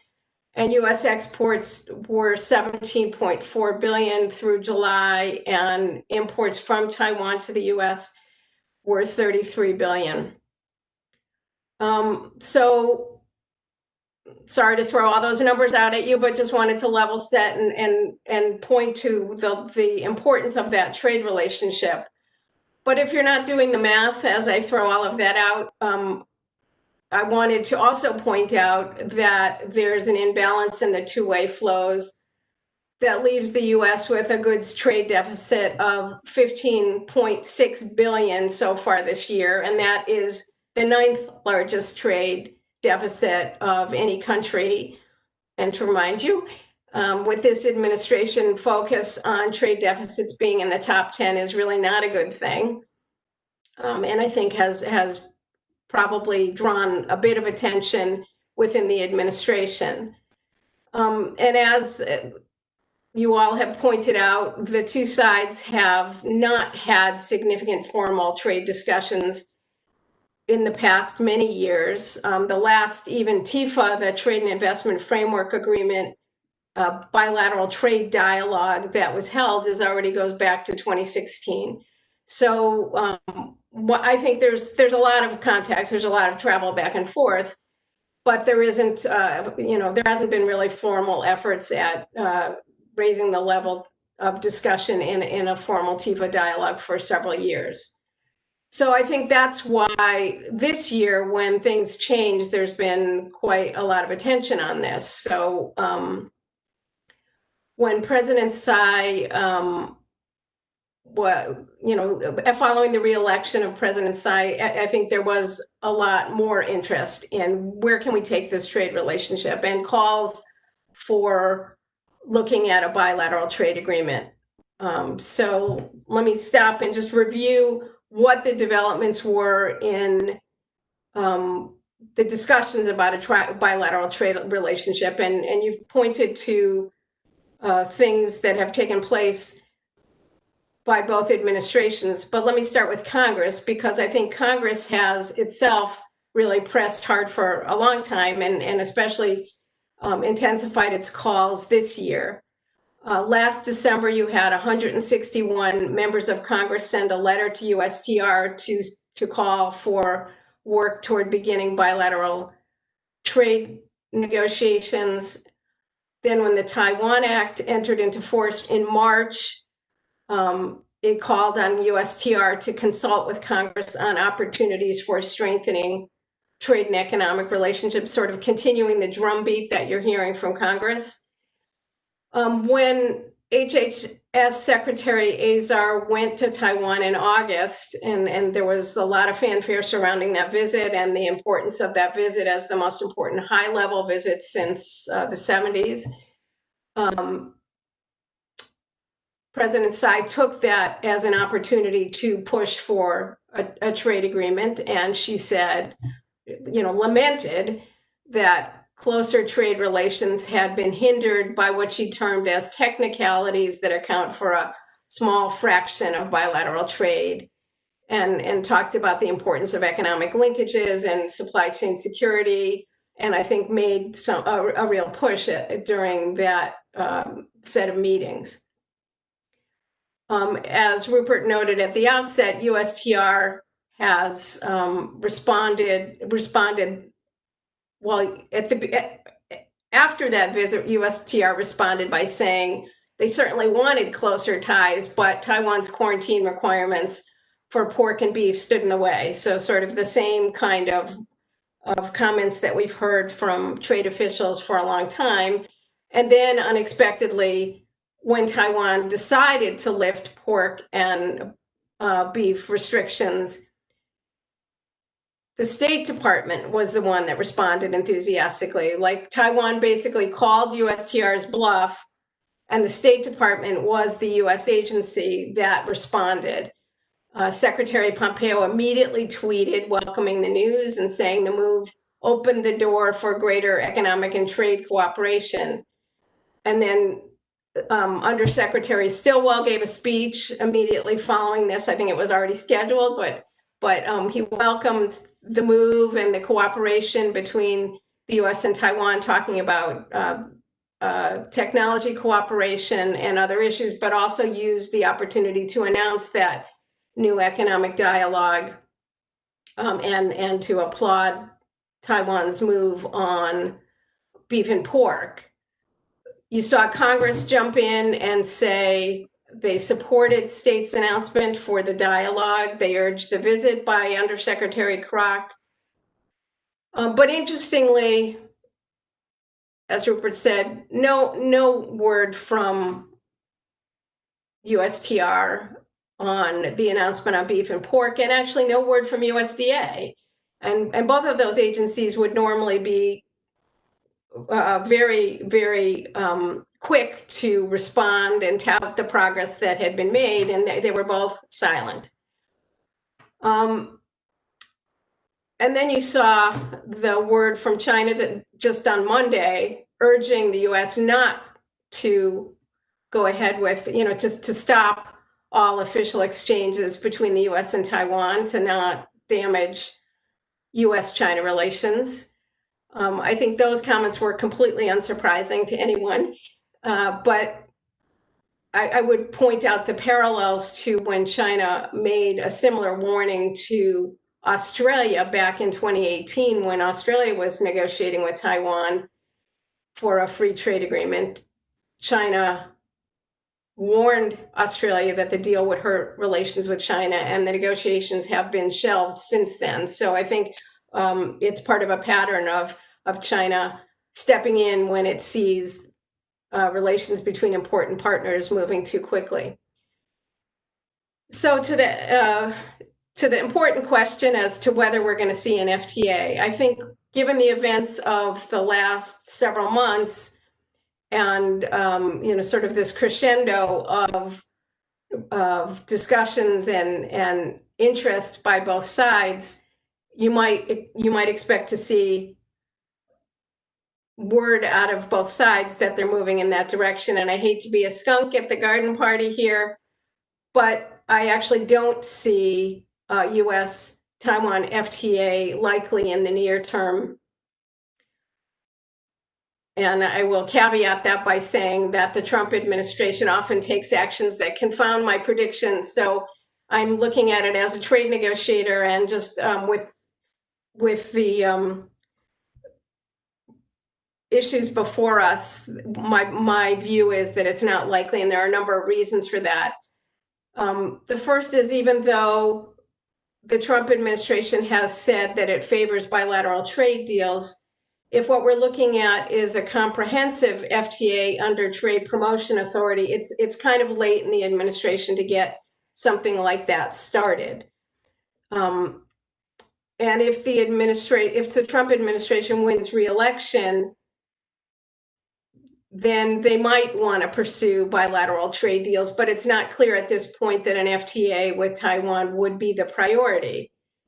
They might seek to do something that was along the lines of what the administration did with Japan, like a partial trade deal that didn't call for, that didn't require TPA or congressional approval, but was focused, for instance, on eliminating the trade deficit, as some of the other negotiations have been, or other kinds of priorities. If Biden wins re-election, he's made clear that bilateral trade agreements, or trade agreements in general, are not his priority. He wants to look at rebuilding domestically before negotiating new trade agreements. But even assuming a new administration did want to launch a comprehensive FTA, the major hurdle that I see is expiration of Trade Promotion Authority next July 1st. You know, some argue and have argued over the years that Trade Promotion Authority is not needed to negotiate an FTA, but I really think that it's hard to see a trading partner wanting to enter into a long and complex negotiation with the United States without a consensus on Trade Promotion Authority. And I think that's a huge hurdle ahead. And quite apart from trade considerations, even if a new administration wanted to demonstrate its commitment to Taiwan, I think it would provocative moves that would further strain relations, and that would be a real consideration for how it would go forward with Taiwan. So what are the alternatives? If a full FTA negotiation is not in the cards in the foreseeable future, then what might the new administration want to do to strengthen relations with Taiwan? Well, I think that the dialogue that was announced by state is a real opportunity. It covers a variety of issues beyond trade, but certainly including trade, that could provide some real opportunities. In terms of specific initiatives, there are opportunities to work together on trade and trade-related issues, including supply chains, as Mark talked about, and there's also opportunities to coordinate on investment issues. And Taiwan has looked at the way it wants to treat Chinese investment in its market. Many other countries are looking at that, and it could continue looking at cooperation with the EU and Japan and others who have tried to coordinate on that area. Digital trade rules is a very fertile area that could provide opportunities.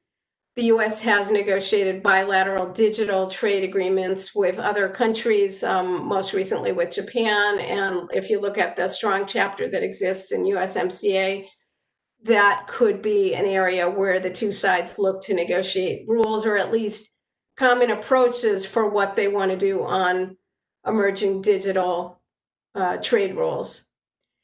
But overall, I think, you know, instead of lamenting the fact that maybe this isn't the best time to look at a comprehensive trade deal, I think a step-by-step approach to deepening trade relationships is really a valuable way to proceed, and is logical and appropriate at this time when the US is kind of rethinking how it wants to proceed on trade and will need to build a consensus on that.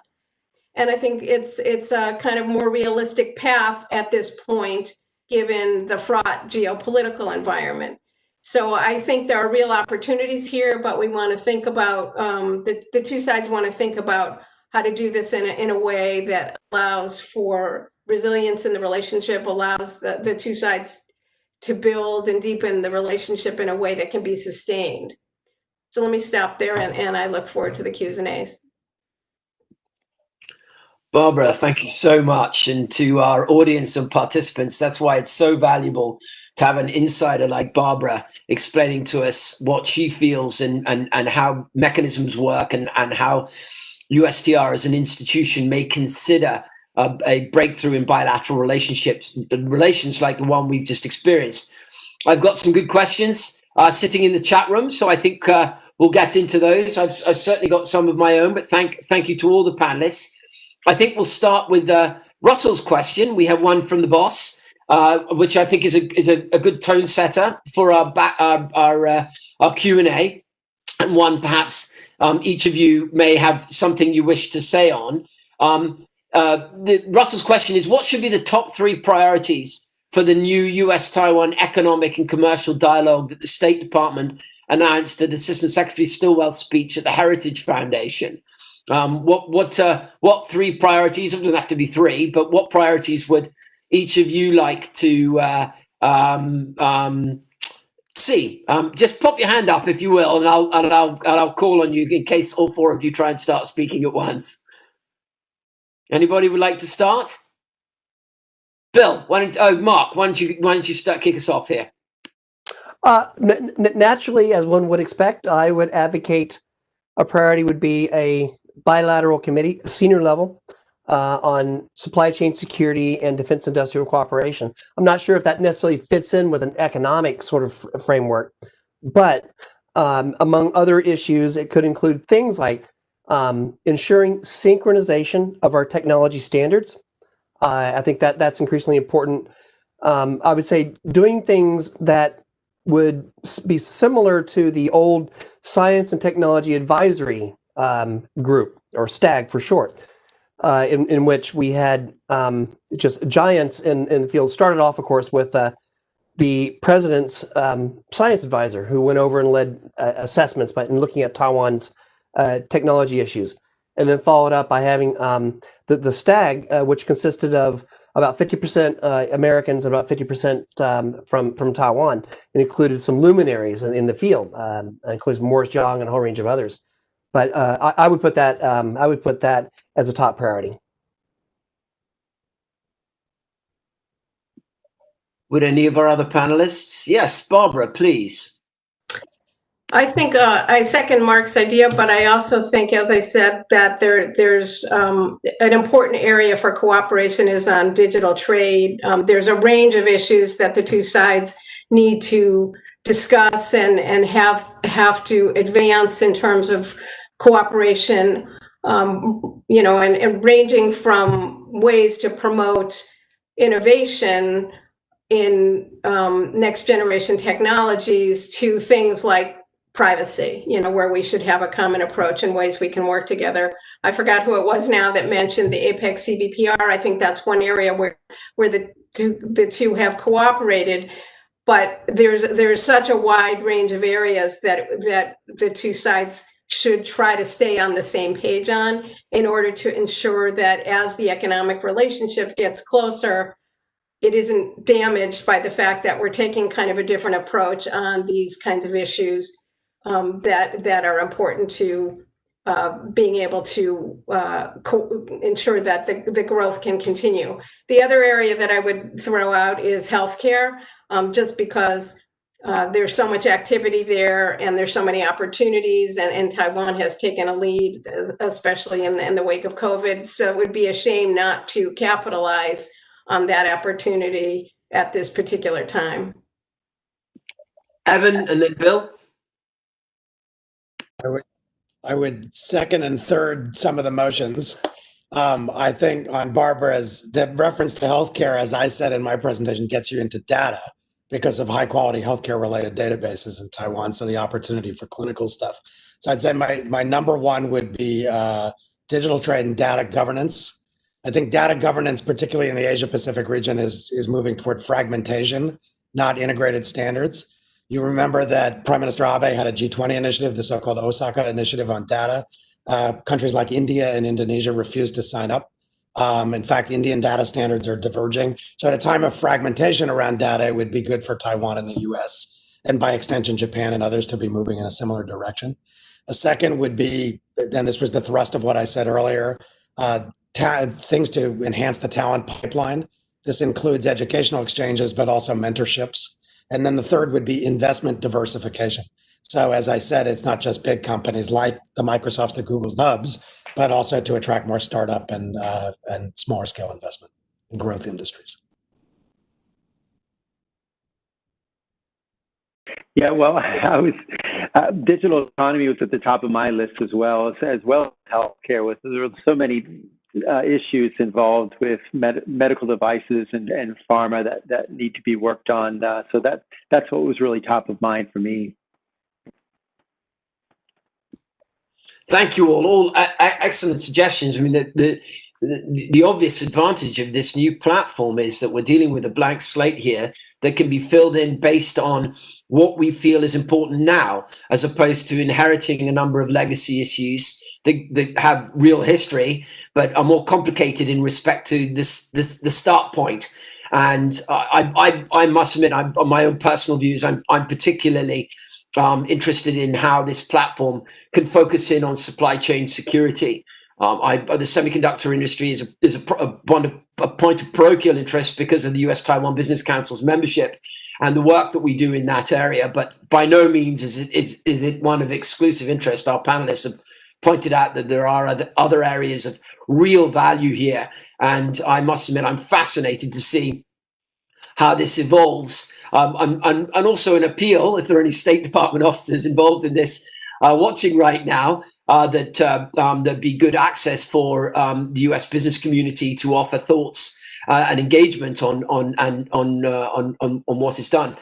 The next question I've got here is one that's related to Southeast Asia. And of course, Southeast Asia is an extremely important area of US national interest. It's also an extremely important area of Taiwan national interest. Taiwan's latest nomenclature to describe that is the new southbound policy. But certainly for those of us who've been doing this a wee while, we know that all the way back to Lee Dong-hui's days, there has been some iteration of this policy pursued by elected Taiwan presidents, pardon me.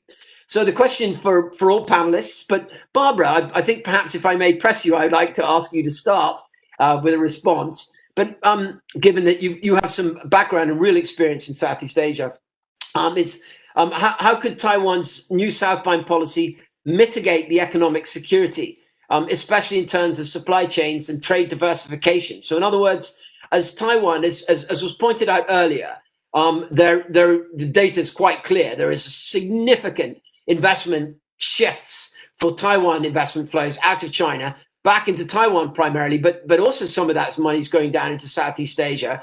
Taiwan obviously has a commercial imperative there, but also a political imperative, I would argue. In your view, what are some of the challenges? Is this good policy? And then if anybody else on the panel has any views on that, certainly do weigh in. Let me just clarify: is a good policy for Taiwan to be expanding into Southeast Asia? Is that? Yes, I think that's right. I suppose as there is much discussion about the diversification of supply chains for Taiwan, and our thoughts about Taiwan's role, ODMs, OEMs, and its relationship with us, is Southeast Asia a good place for some of that foreign direct investment to flow into? Yeah, I think it certainly is a good place. I mean, a lot of companies, as you know, have looked at markets across Southeast Asia, Vietnam, but also Thailand, Indonesia, and even the Philippines. And I think that there have been longstanding relationships between those countries and the U.S. that allow for the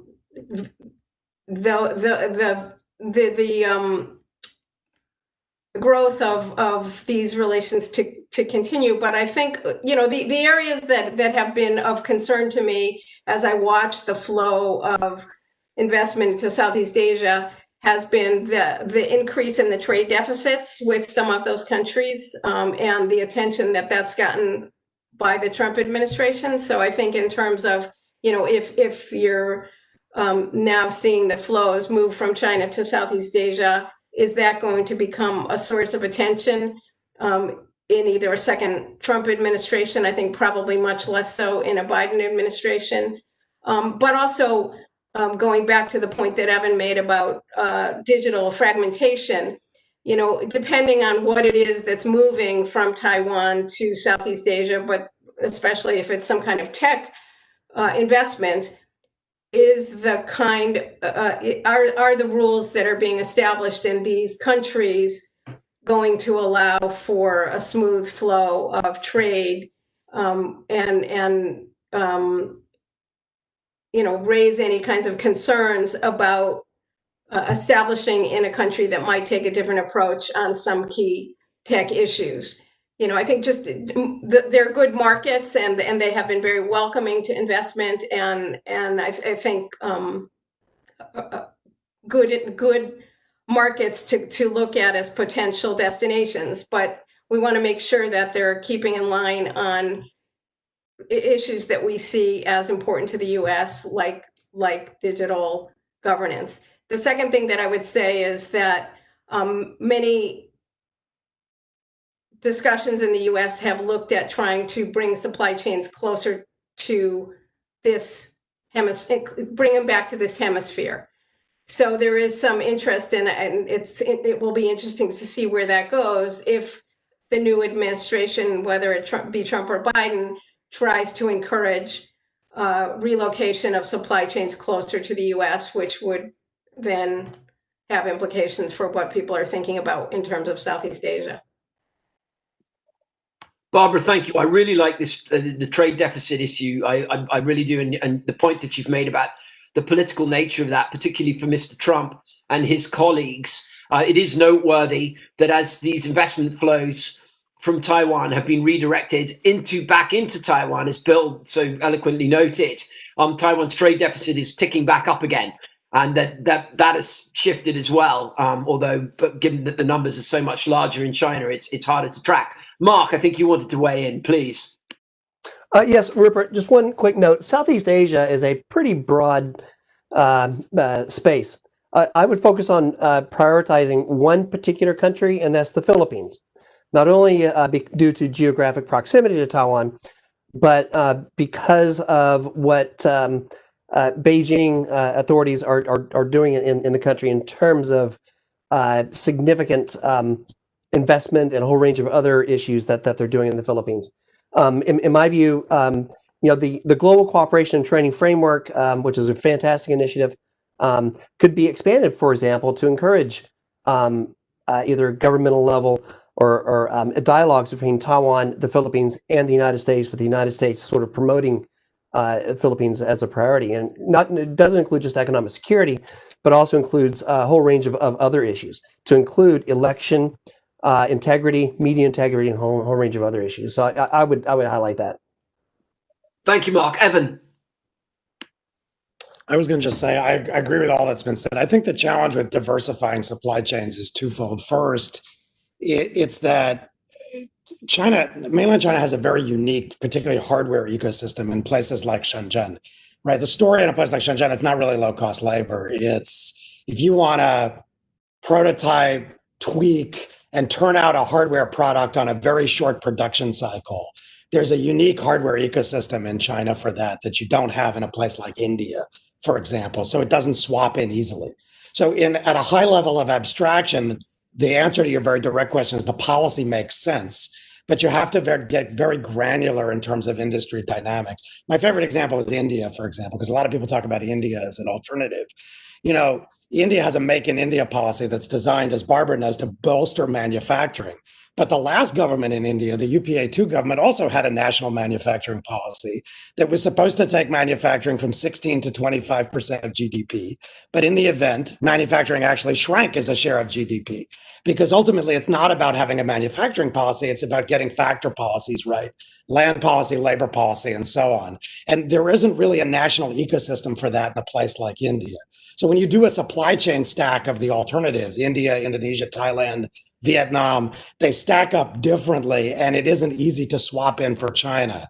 So at a high level, yes, the policy makes sense. It should be encouraged, but you really have to look inside industry dynamics to both situate that and look at how these countries stack up against each other in a supply chain cycle. Remember, they're all competitive with each other, so it's hard to have an integrated approach as well. So that's the challenge. But over a 5-year time horizon, that may begin to change. And I think Vietnam is top of mind for many companies in these kinds of sectors. Thank you, Evan, and over to you, Bill. And Bill, I just want to pull on a thread that Evan noted there, that's a chord that you and I go backwards and forwards on, and that's Taiwan's capacity to be fed by an FDI fire hose in respect to land, access to power, access to water, and so on. Yeah. So perhaps when you respond, do please say whatever you were going to say. But I really like Evan's point there in respect to other markets, because you and I both know it very much applies to Taiwan's ability to likewise capitalize fully on this opportunity. Yeah, I just wanted to share an anecdote. I recently spoke to an owner of a company that's one of the world's, a Taiwanese company that's one of the world's largest producers of garden hoses. And they moved some production to the Philippines from China, and no problem finding a factory and making the product, but getting it out was a nightmare. The logistics in the Philippines, getting the shipping and everything, it ended up being much more expensive than it was. Making the hoses were cheaper than China, but getting them out, it ended up being more expensive. This is a real challenge for a lot of Taiwanese companies. For so long, it's been easy for them. They've just kind of been able to plug into China, and now they have to go shift to other regions of the world. And some of my banker friends who deal with a lot of these Taiwanese companies that have been in China for so long tell me they've become very soft and complacent, and you try to get them to move somewhere else, to India or what have you, and they're like, well, do I have any friends there? What's the food like? What about the language? I can't speak. They have all this, and these bankers, they really look at the PRC businesses, the China entrepreneurs, and really admire the way that these people are fearless. If there's some place they can go to make a buck, they will go there. They're absolutely fearless and intrepid in pursuing business. But you're right, Rupert. There are some limits right now to Taiwan, how much it could handle. And and Taiwan doesn't want a lot of these kind of labor-intensive manufacturing to come back anyway. So it's something that the government is going to really have to work on in the coming years. Barbara, did you want to just add something quickly? Just quickly, on this, I think that this is a moment where everyone understands that supply chains are moving out of China and that they can take advantage of it. And if the governments that are serious about it should be able to do the things that are necessary, like to attract investment. So it isn't a question of, one country saying, coming out with its own commercial for what it's done. It's whether or not it's made moves to make it more competitive vis-a-vis its neighbors.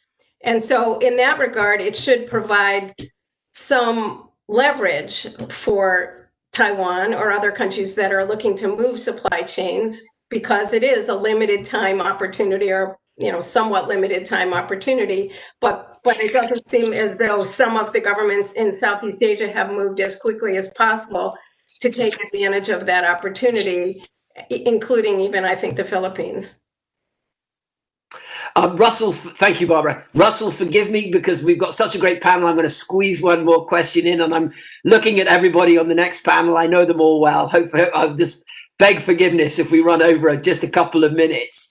But for each of the panelists, just a quick 60 seconds or thereabouts on this question. There's one that's really interesting to me, and I feel it's important for an opportunity for potentially you guys to share to the audience. I am fascinated by the extent to which we should be arguing for our relationship with Taiwan to cover as many bases as is possible, or whether we should be focusing on less so that there is more. And, Evan's, I really liked Evan. I liked all your presentations, but Evan, I kind of felt like you were drilling into this issue a wee bit with some of the things that you were recommending.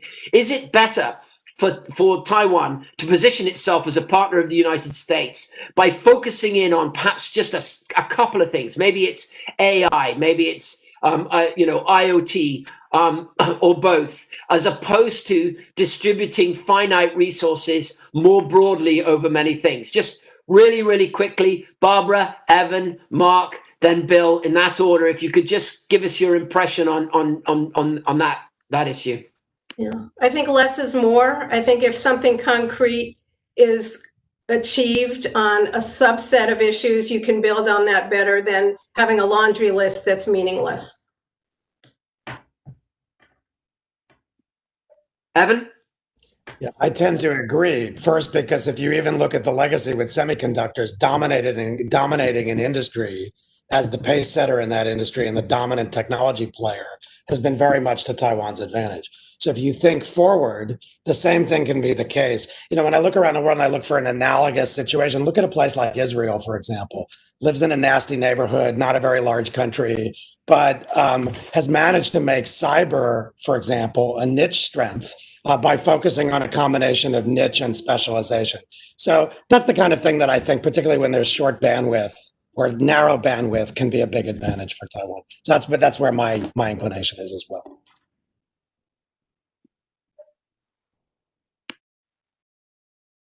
Mark, we can't hear you, although it looks like you're off mute.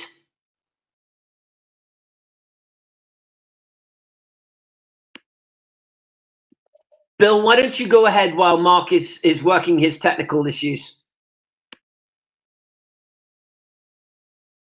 Am I off mute? Okay, here I am. Right. I also agree. Less is more. U.S. should pick a say a ministry that's progressive and we can work with really well. Potential issues would be energy and perhaps cybersecurity. Thank you very much. Mark, do you want another crack? No. It appears we've lost Mark. I'll bet right at the end of the session, which is, obviously we'll miss your comments, Mark, but we got the bulk of them. If we were all in a room together, I ask you all to join me in thanking our panelists. Just a real treat to have this group of speakers this morning, each of them with such a wealth of experience on such important subject matter. I want to thank GTI again for all your work. I want to make an appeal to those who are in attendance virtually today to support the work of GTI, whether when we get back to being in a room all together, which I look forward to with all my heart, that you support GTI in any way that you feel is reasonable to you. I also want to make an appeal just at the end here to anybody in virtual attendance that you continue to look at the Taiwan relationship as a relationship worthy of support in of itself, and not as a subset of any other relationship, particularly China. It's a point of professional frustration that so much of the public narrative, particularly that we read in our newspapers and other, quote, media sources, is Taiwan as a subset of China, or that in some way we're angering China when we do things. There is so much merit in a robust relationship with Taiwan in of itself, and not as a subset of the China relationship or some sophomoric notion that that some initiative is designed to poke China. With Taiwan stand alone and stand on their own, and I hope that you will all consider that when you look at the different issues. For our audience, do please stay online. We've got a phenomenal panel coming up with my great mate Mike Mazza moderating. Mike is a super guy, and I don't doubt that he will do a super job with the panelists that you're about to hear. So thank you all again. To my colleagues on this panel, just please exit the meeting, and you'll be off and starting all your day. Anyway, thank you all. Hope to see you all very soon. Take care now. Bye bye. Okay.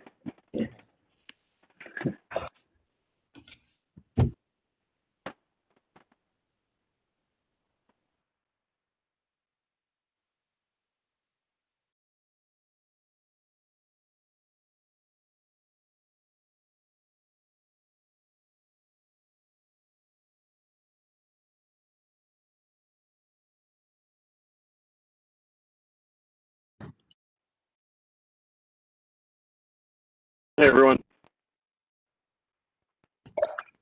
Hey guys, how are you? Julia, are you in Hawaii? Hey everyone. I'm hi. Can everyone hear me? Yes. I got bad audio here.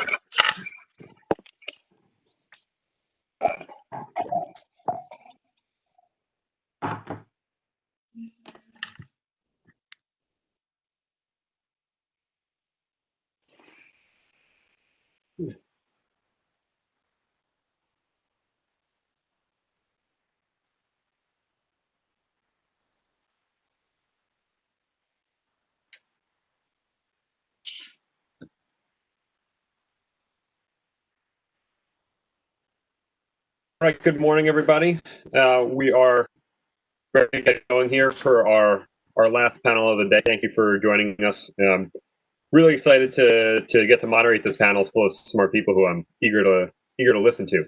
So we're gonna dive right in. I'll introduce them as we go one by one, very briefly, and otherwise it's their show. So let's start today with Michael Beckley. Michael is a Jean Kirkpatrick Fellow at the American Enterprise Institute. He's a colleague of mine there. And he's also an associate professor at Tufts. He's the author of Unrivaled: Why America Will Remain the World's Sole Superpower. And I should have started by introducing myself. My name is Michael. I'm a senior resident fellow here with the Global Taiwan Institute. Michael. Introduction. It's good to see you, even if we can't see each other in the office these days. Thanks also to Russell and Jack and the rest of the team at GTI for putting together a really fantastic symposium. I've been asked to just say a few words on the sort of general cross-strait balance, and so I'll just make three basic points before I hand it over to the other panelists. One is simply that the cross-strait balance is shifting in China's favor. The second, though, is that Taiwan and the United States retain some enduring advantages and are taking some steps to capitalize on them. But the third, and I think the most important point that I wanted to make, is that I worry that these steps are going to be too little, too late. There's still a lot that needs to be done.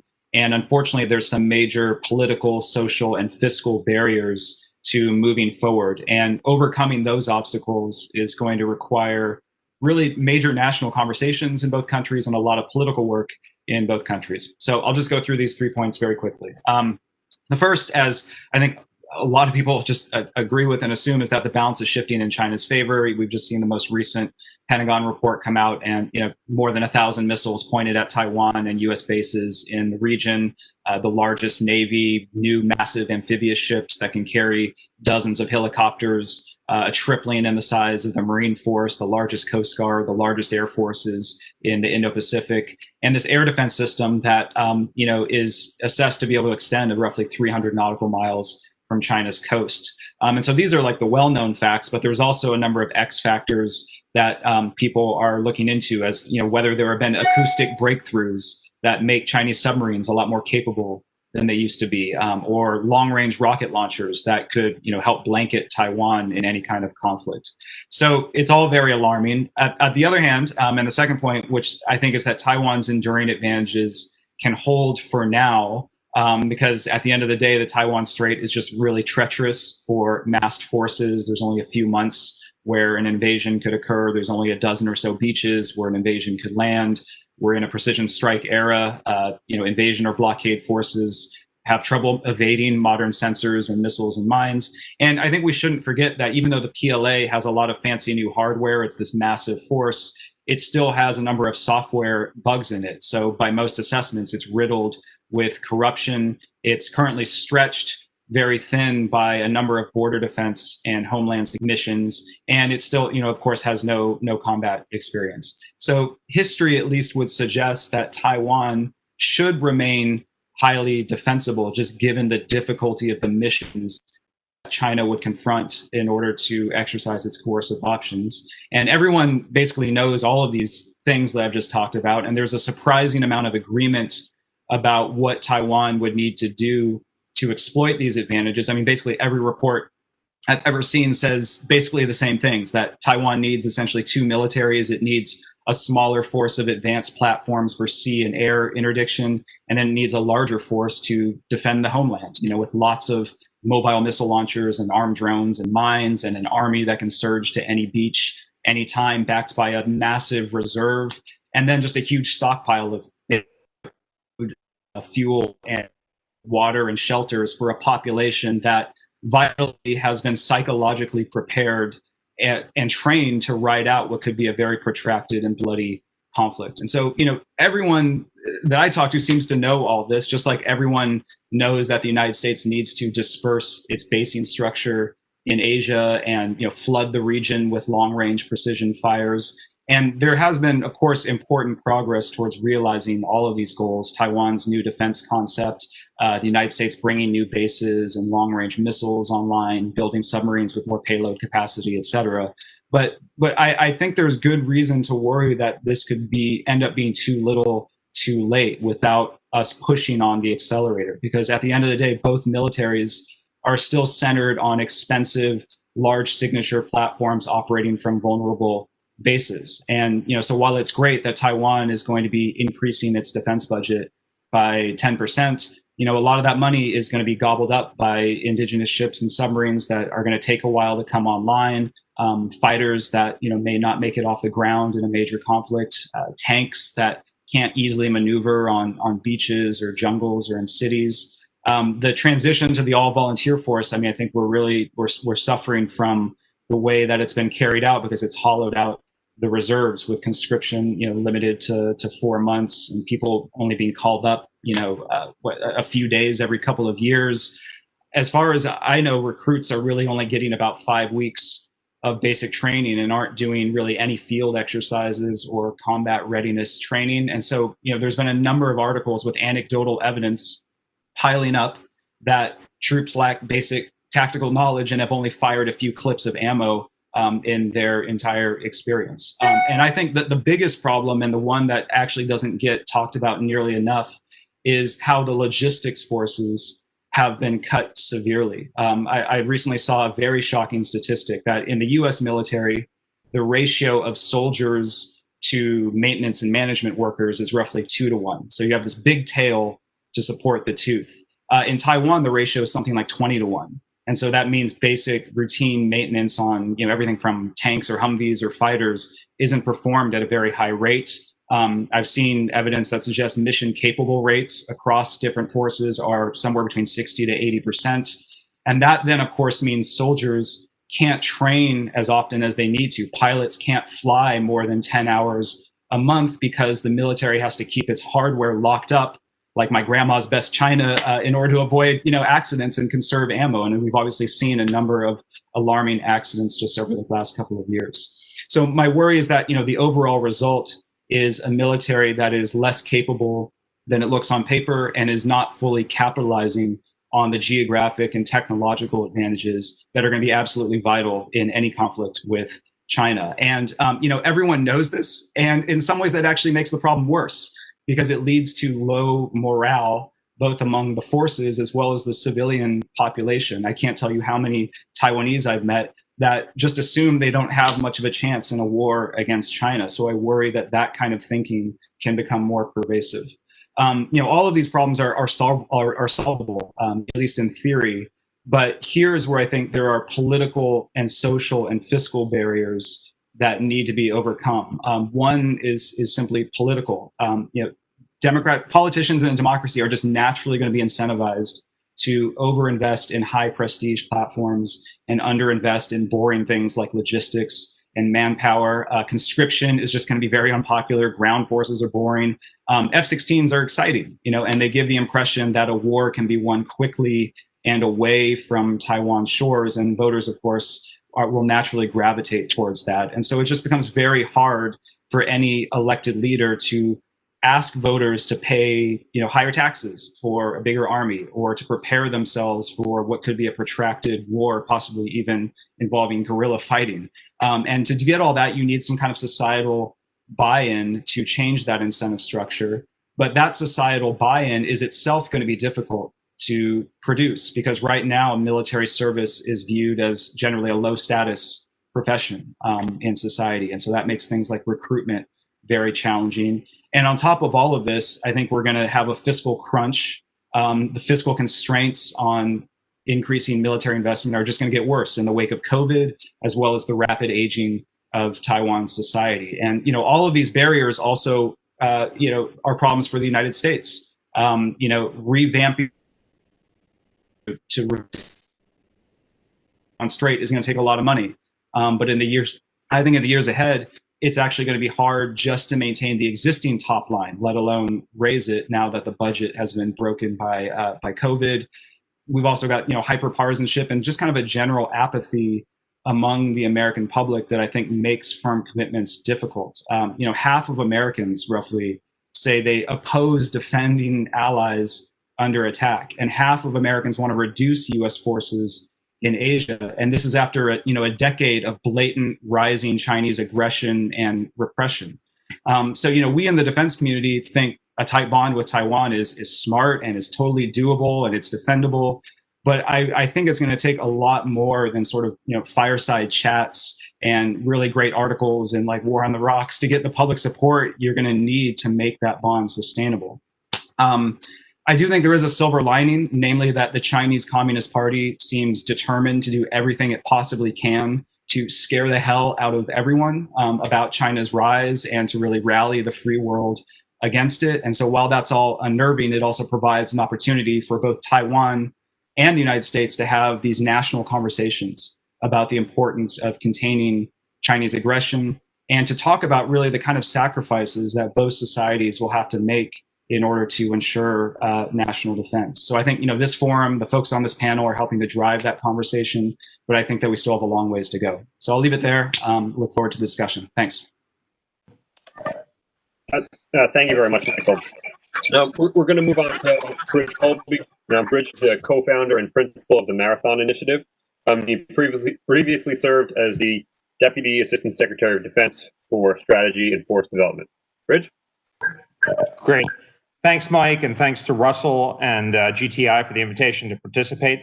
It's a real pleasure to be able to speak on this critical topic to friends here in the U.S. and in Taiwan as well. Again, I actually almost entirely agreed with what Michael Beckley said. So kudos to a really great set of remarks. I must confess I was prepared to have more of a delta with your views, given what I'd understood, but I'm glad to see that there is a great degree of consensus, and I think Michael, you really laid out both the challenges as well as the advantages and possibilities for an effective defense of Taiwan. So I really kind of subscribe to almost everything you said. And so I'll just be relatively brief, and in the hopes of having a spirited conversation and question and answer session. I mean, I think if we take stock of where we are, U.S. and Taiwan, I think we have made considerable progress if we look forward to implementing the National Defense Strategy beyond 2020. Obviously, the legislation requires another National Defense Strategy next year, so there will be another review. I'm hopeful that there will be a substantial continuity, especially because the NDS, while I think it does reflect significant changes, builds on changes that had already begun, particularly with the third offset strategy and related work under the later part of the Obama administration, the Pentagon. But, I think the NDS really did make much more clear and provided that vector to the Department of Defense to focus on China and Asia in particular. And I think also on the Taiwan problem, which I think, as Michael put it very well, is the knottiest problem that we face. And I think, given that Taiwan's defense on its own would be improbable at best, I think the United States is appropriately focusing on that. And I think, Shirley and others have pointed out the increasing degree to which that is seeping into the public conversation, and precisely because of the things that Michael rightly talked about, the need to build political support and consensus. I think that's valuable. And I think you can see the real change. There are a lot of glass half empty people on NDS progress, but I'm glass half full. I mean, the Pentagon is Chip Gregson knows better than I do. The Pentagon is a massive beast, and it takes a while for it to change. But I think the kind of change we see now, including from Chip's former service, the Marine Corps under General Berger, the Commandant, from the new Chief Staff of the Air Force, General Brown, in his recent paper on Accelerate, Change, or Lose. I think we're seeing pretty significant shifts that we shouldn't take for granted. So I'm encouraged. Obviously, this has primarily happened in the last couple of years under the Trump administration.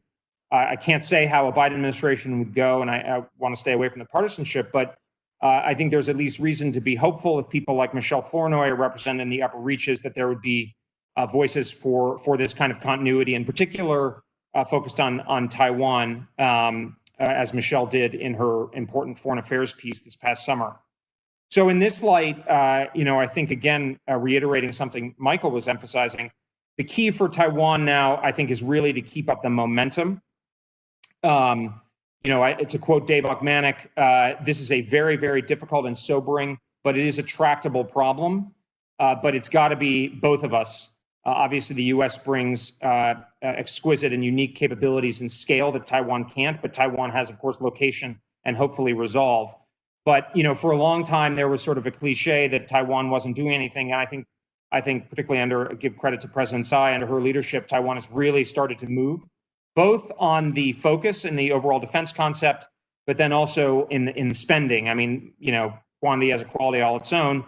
The announcement just last month that Taiwan will be increasing its defense budget by 10% is encouraging. I hope that makes it through the legislative yuan. And of course, the announcement just today that came out in Reuters that the United States is hopefully preparing a package of sales, including coastal defense cruise missiles, sea mines, drones, and related kind of capabilities. That's really encouraging. And I think the logic here is twofold. And I think Michael raised the important one on American resolve. Obviously, nobody wants to defend another country. America obviously has a range of commitments, but it's never obvious. And so I think a lot of what Taiwan needs to do is show that it has skin in the game, and more than that, more than purely symbolic efforts, that it has credible, concrete ways that it's going to contribute to a shared defense effort, a collective defense effort. And I think this is where the Taiwan is moving. So plaudits there. But I think the issue is going to get harder, even though Taiwan and the U.S. are improving. I don't want to leave you with a sanguine sense, which could actually be the most dangerous course. And this is, of course, because first and foremost, the PRC, and particularly the People's Liberation Army, continues to grow in pretty impressive and daunting ways. Obviously, as Michael pointed out, there are question marks about the PLA's combat performance and jointness and so forth. But I'm pretty daunted, and I think most serious U.S. defense analysts I talk to are pretty sobered by this. In fact, if anything, I would say that you're more likely to find despondency than you are sanguinity. And so I think in this context, I don't think despondency is at all the right course, especially if we have a clear sense of what we're trying to achieve. But we do need to really kind of sprint to keep abreast. And I think that goes for both of us. So, the PLA, the increasing power of the PLA is part one. Part two is the fact that the United States is going to face significant constraints, first and foremost, kind of in terms of resources. I mean, there's presumably only so much money we can go on printing without running into some kinds of consequences. And of course, the pandemic has only exacerbated that problem. And, more fundamentally, there's the sort of the entitlements crunch that we're likely to run into at some point, and we're going to have to at least deal with. And that's going to put intense pressure on the defense budget. So, and then you couple that with the fact that we are trying to mount now a recapitalization of the joint force that really hasn't been done since the 1980s. Just to take one piece of it, you have the nuclear deterrent. The whole triad and the arsenal is basically being recapitalized. And there's very little margin there. So there are going to be hard choices. There are going to be losers. There are going to be oxen who are going to be gored, sacred they may be. And that's going to create a lot of skepticism and potential opposition to doing what needs to be done, the hard choices to help Taiwan defend itself.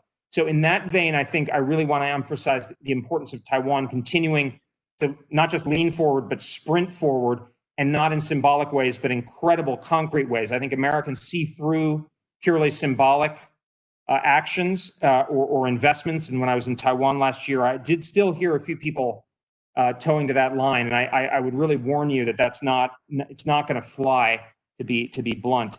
But on the whole, I'm cautiously optimistic and encouraging, and I just kind of more of the same, and just faster and more of it. And so with that, I look forward to the discussion and the conversation. Thanks. Thanks, Bridge. For the next portion of this conversation, we're going to, I think, focus a little bit more explicitly on changes that the United States is making in the Pacific. I'm going to turn to Eric Sayers at this point. Served as a vice president at Beacon Global Strategies. Previously served as a consultant to the Commander's Action Group at Pacific Command, where he served as the special assistant to the commander. Eric? Thanks, Mike. Great to be on. Thanks to Russell and GTI as well for the invitation. It's good to join this panel again virtually. I'm going to be very brief. I was asked to speak on a more specific topic here in this concept of a Pacific Deterrence Initiative. Be a bit of an explainer as well as maybe a salesman for this idea as well. Something I've long kind of advocated for the last 4 or 5 years. The military dilemma in the Pacific is well understood to this audience, and I'd certainly affiliate myself with the comments that Michael and Bridge have already made, and happen to get into some of these details further in the Q&A. This Pacific Deterrence Initiative concept is really about addressing the military challenge in the Western Pacific, which is obviously driven by the concern for the shifting and really shifted military balance across the Taiwan Strait. Any military conflict in the Pacific, and Bridge talked about this a little bit, this is going to be a come-as-you-are fight. There'll be a little time to swing assets like bombers or tankers or other assets in CONUS, even less time for naval platforms to deploy or move to the theater from outside the theater already. So it's critical for US-Taiwan deterrence and warfighting that we maintain a credible blunt layer, as the NDS prescribes, to convince Beijing they can't easily achieve this fait accompli that we're always talking about. So I want to pause as I talk about this concept a bit and contrast that with what we've done in Europe the last 7 or 8 years. In 2014, when the Crimea incident and annexation occurred, there was a similar set of operational dilemmas that existed with Russia that the Pentagon. We moved to pretty quickly create a European reassurance initiative that later became the European Deterrence Initiative, this budget strategy. And since that time, 2014, we've invested almost $30 billion in increased presence, exercises, pre-positioning, infrastructure, and partner capacity efforts, kind of all focused on ensuring the U.S. military and its partners have the right capabilities and position in Europe to deter Russia and prevent, similar military problems like we saw in Crimea, but also like we could see in the Pacific. So, with this kind of contrast in mind, this is a budget approach, this European Deterrence Initiative in Washington, to drive resources towards the problem, like I described it. It's outside the normal challenge, the normal processes by which the services generate their own budgets and create forces and train the forces and invest in military construction dollars. It's done primarily through OCO, Overseas Contingency funding. But importantly, it's also a political strategy to send a signal of U.S. resolve to NATO and Russia. And I think if you travel to Europe, if you talk to NATO partners, this significant amount of resources, which is very visible around that theater, that military theater as it is on display. So kind of flashing forward to the NDS and the excellent work that Bridge and the team at the Pentagon did in 2017, we captured the problem and the prioritization correctly. there's certainly reason to see the glass half full, as Bridge described. Certainly in the munition space, the heavy investment in the budget requests this year and last year for longer range anti-ship missiles across a range of different options and different companies for a number of the services, not just classically the Navy or even the Air Force, but the Army and Marine Corps as well. Again, as Bridge described, we've also seen some of the services make their own push. The Marine Corps in the last year and a half, the Air Force more recently, the Army as it thinks about long-range fires. There's probably a lesson there in that the Commandant of the Marine Corps and the new Chief of the Air Force, their previous jobs just before taking over these roles were as the head of their service component command in Hawaii, where they saw this problem, this challenge on a daily basis. But, so there's a but here. In the Pacific, contrasting that with Europe, we've only seen in the last 3 or 4 years since the NDS came out, R&D investments and our research and development increases for key technologies. Them all. I'm not going to run off the normal Washington laundry list that will pay dividends, that will be part of what we might look back at and call a third offset strategy in the 2030s and beyond that time frame. But those research bets, they're not necessarily going to pay dividends or contribute to this operational challenge in this near term 5 to 10 year period, really this third decade of this century. We haven't seen any major theater investments beyond what was already planned in the theater. We haven't seen a new posture initiative. There's some discussion now in the compact states, what can be done there. Those conversations have been ongoing for a while. Perhaps this administration or the next can seize on that opportunity in places like Palau and Yap. But unlike in the previous administration where there was new opportunities in Singapore and with the EDCA in the Philippines and Northern Australia, especially for the Air Force, but also for the Marine Corps, we haven't seen those kind of big ideas on the posture front. And then finally, we haven't seen any major shifts in the blunt layer, the contact layer, but especially the blunt layer in the theater. Lots of talk of what could change, some changes, but all those changes have been planned for 5, 6, 7, 8 years going back. And we can get into those more in Q&A. But that's something as well, I'd say, on the glass half empty perspective that just hasn't happened yet. A lot of that is the result of, obviously this is unacceptable. We've identified the problem in the NDS. We've clearly found a way to identify the problem and move out with resourcing in the European theater. But because for a number of complicated reasons, the department just hasn't been able to prioritize and shift into posture initiatives and theater investments and investing in the blunt contact layer in the theater because the resources just aren't there, or the services already have planned how they're going to invest their resources far down the line.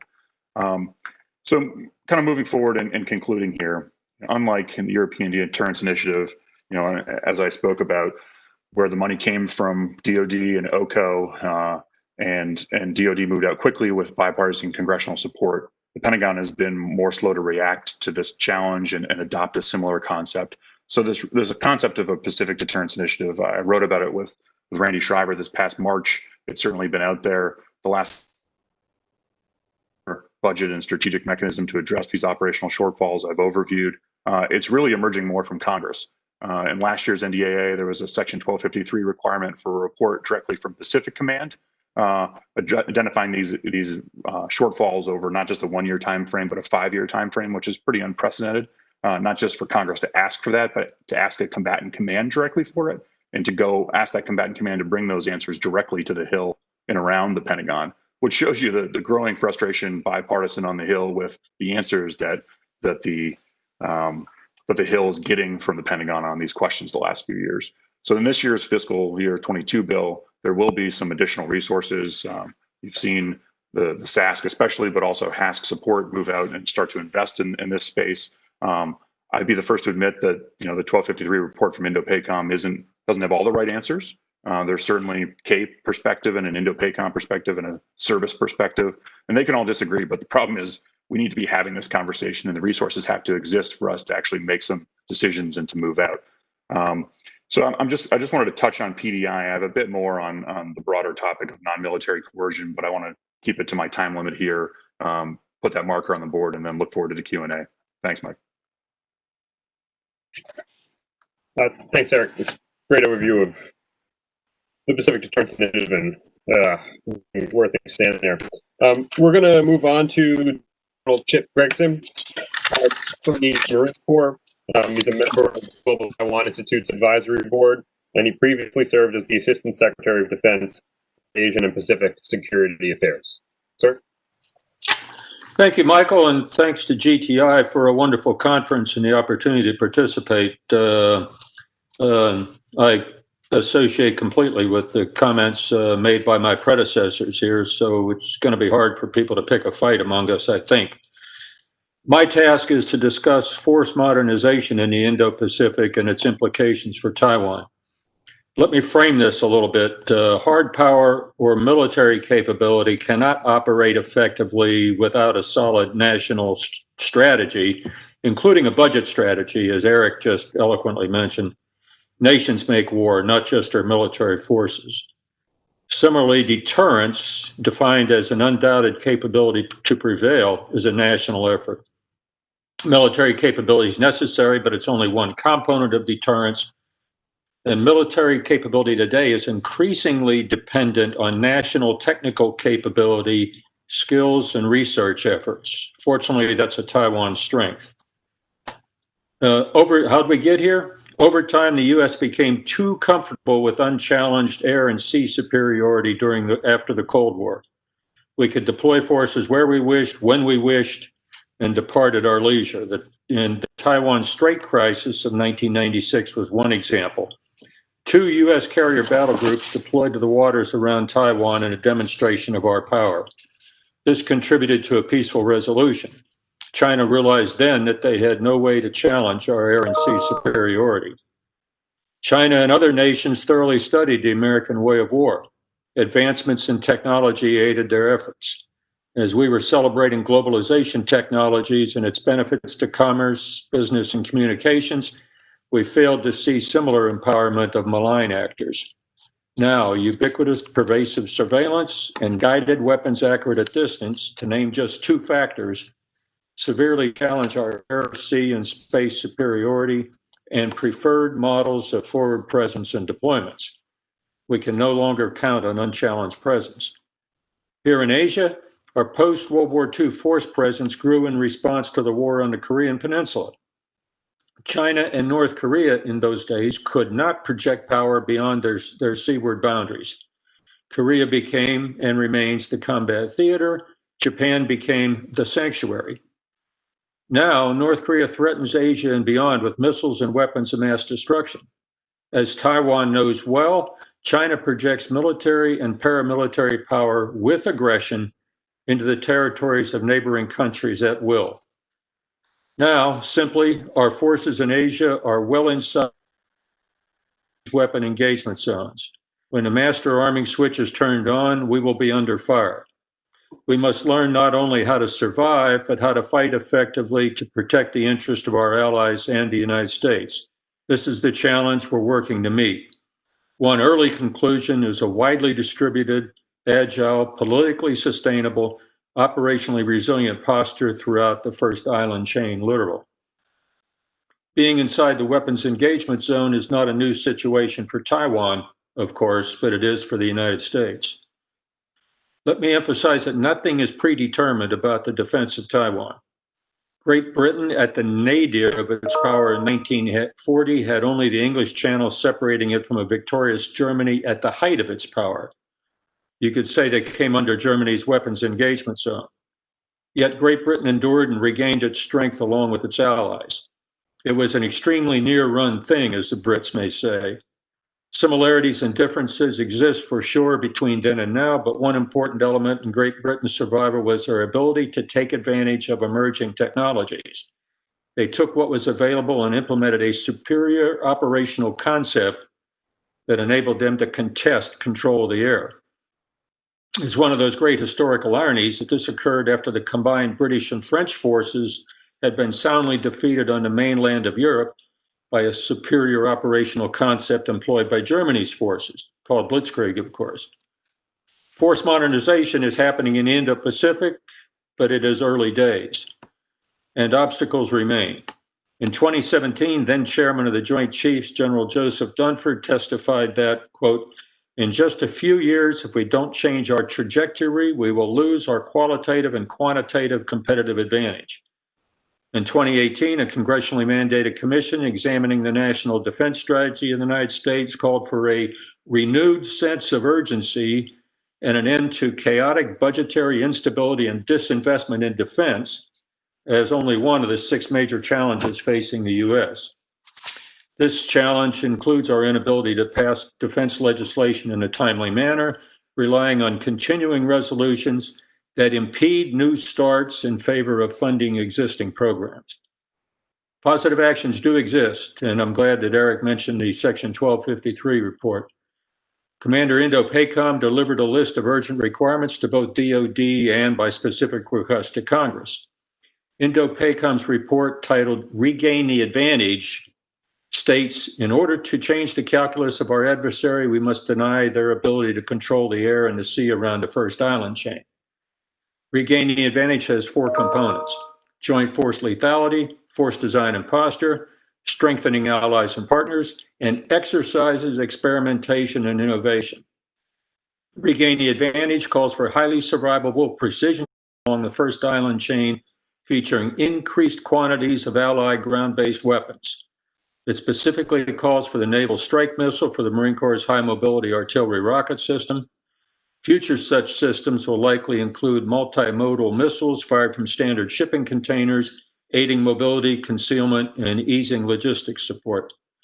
Exploitation of the capabilities of unmanned aerial systems, unmanned surface and subsurface vessels, and smart sea mines lying in wait will add to the resilience of this operational concept. Many unmanned aerial systems will be capable of vertical takeoff and landing, reducing our dependence on fixed runways. Unmanned missile and torpedo ships, both surface and subsurface, are proven and can be a major addition to the strength of our deployment throughout the archipelago. Allies and partners will be strengthened through a mission partner environment for resilient, redundant, joint, and multinational command and control. An Oceania Fusion Center and an Indo-Pacific Maritime Coordination Center will add contextual analytics and computing model assessments. Exercises, experiments, and innovation will be expanded and accelerate to integrate weapons and capabilities into new warfighting concepts, note, that will deter the adversary and put us in a position to win if conflict comes. Logistics and security enablers will create additional dispersal locations, airfield battle damage repair capabilities, munitions generation, and fuel storage. Despite the lack of a formal defense treaty with Taiwan, such advancements throughout the first island chain can be readily adapted there. Emerging conflict domains, space and cyber among them, add enormous complexity to our security challenges. Artificial intelligence, machine learning, 5G networking, quantum mechanics, cyber weapons, and additive manufacturing are all much more common in the private sector than in the government. These must be mastered and integrated into our alliance so we can regain the advantage.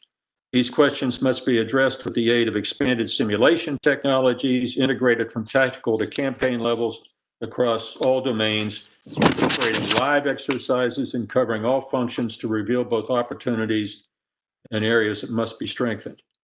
Indo-PACOM's effort to integrate all existing range and simulation capabilities across that command's area of responsibility will greatly aid this effort. These integrated exercise and simulation means can be aided by an infusion of advanced technologies and capabilities. What does all this mean for Taiwan? Returning to the example I mentioned at the beginning, Germany's Blitzkrieg operational concept proved superior to that of France and Great Britain, despite their advantages in weapons. Then Great Britain's air control operational concept proved superior to Germany's concept of punishment to force British capitulation. We know how massive surveillance coupled with weapons accurate at distance can affect conflict. Another phenomenon in plain sight is the exponential expansion of data acquisition. For one small example, the F-35 collects more data than we can analyze at the needed speed with current resources and organization. Add to this the massive data collection of unmanned systems in air and space, the terabytes or more brought in by over-the-horizon radars, and the electronic information collected everywhere, and a couple of conclusions emerge. One is that we need effective artificial intelligence to convert data to information. Another is that many of our weapons must be automated. Humans can still be in control because we write the parameters for the automated weapons as we do now for the phalanx ship protection system, but the speed needed to counter ballistic and air-breathing missiles and to defeat hypersonic weapons and to operate faster than any enemy's decision action cycle demands instantaneous response. As I mentioned, the private sector is much more involved in breakthrough technologies. Taiwan's highly educated and skilled private sector has much to offer in this effort, and we must find ways to take advantage of emerging technologies and incorporate them in new operational concepts. Hopefully, a cooperative US-Taiwan effort can be created. Pardon me. Conveniently losing my voice just at the end of it.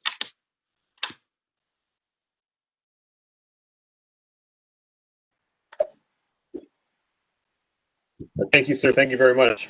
All right, we're going to turn it over to Shirley Kahn to bring us home. Shirley is a founding member of GTI's advisory board. She's an independent specialist in Asian security affairs, and she had, I believe, a 25-year career working on these issues for the Congressional Research Service. Thanks, Shirley. Hi, thanks. I have prepared points to talk about intensifying 3 areas of defense and security cooperation. Now, a map shows where you are and how to go to your destination. I propose as my first option a MAP, M-A-P, that stands for Military Assistance Plan. This map would be a la the Military Assistance Advisory Group, or MAG, that we had stationed in Taiwan from 1951 to 1979. Stephen Young's father, Lieutenant Colonel Mason Young, was stationed in the MAG in 1963 to 65. He stated that the MAG's objective was to assist the ROC's forces in training and readiness. This map would have the same goal, Taiwan's combat readiness, with only advising and assistance from the United States. This would be consistent with our post-1979 policy under the Taiwan Relations Act, or TRA, with no alliance or combined op plan. But this map would be different from the MAG. It would be a combined US-Taiwan mechanism, not a US-only organization. In fact, there'll be no organization at all. We would not have assigned advisors stationed in Taiwan led by a major general. We would not seek mere military modernization, but transformational military modernization. There would be continuity with the existing dialogues that we have. We have exchanges led by flag officers and general officers all the way down to senior enlisted leaders. And the robust dialogues that we have at the services and defense levels would continue. But there would be new emphasis on effectiveness, not symbolism, but substance, not just words, but actions.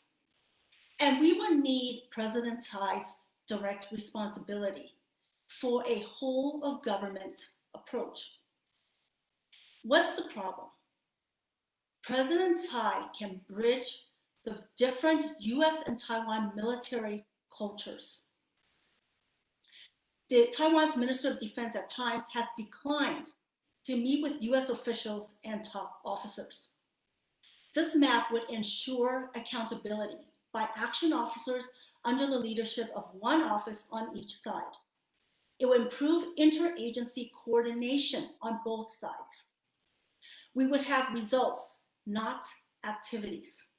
So in this interest, we would agree on short, medium, and long-term goals for actions, write the records of mill-to-mill engagements, like the report that I wrote on mill-to-mill with the PRC. We would set priorities, review progress, assess the status, and change the goals as needed. We would ensure consistency and continuity from one visit to follow-on visits. We would converge on threat assessments and intelligence sharing instead of US-Taiwan divergence.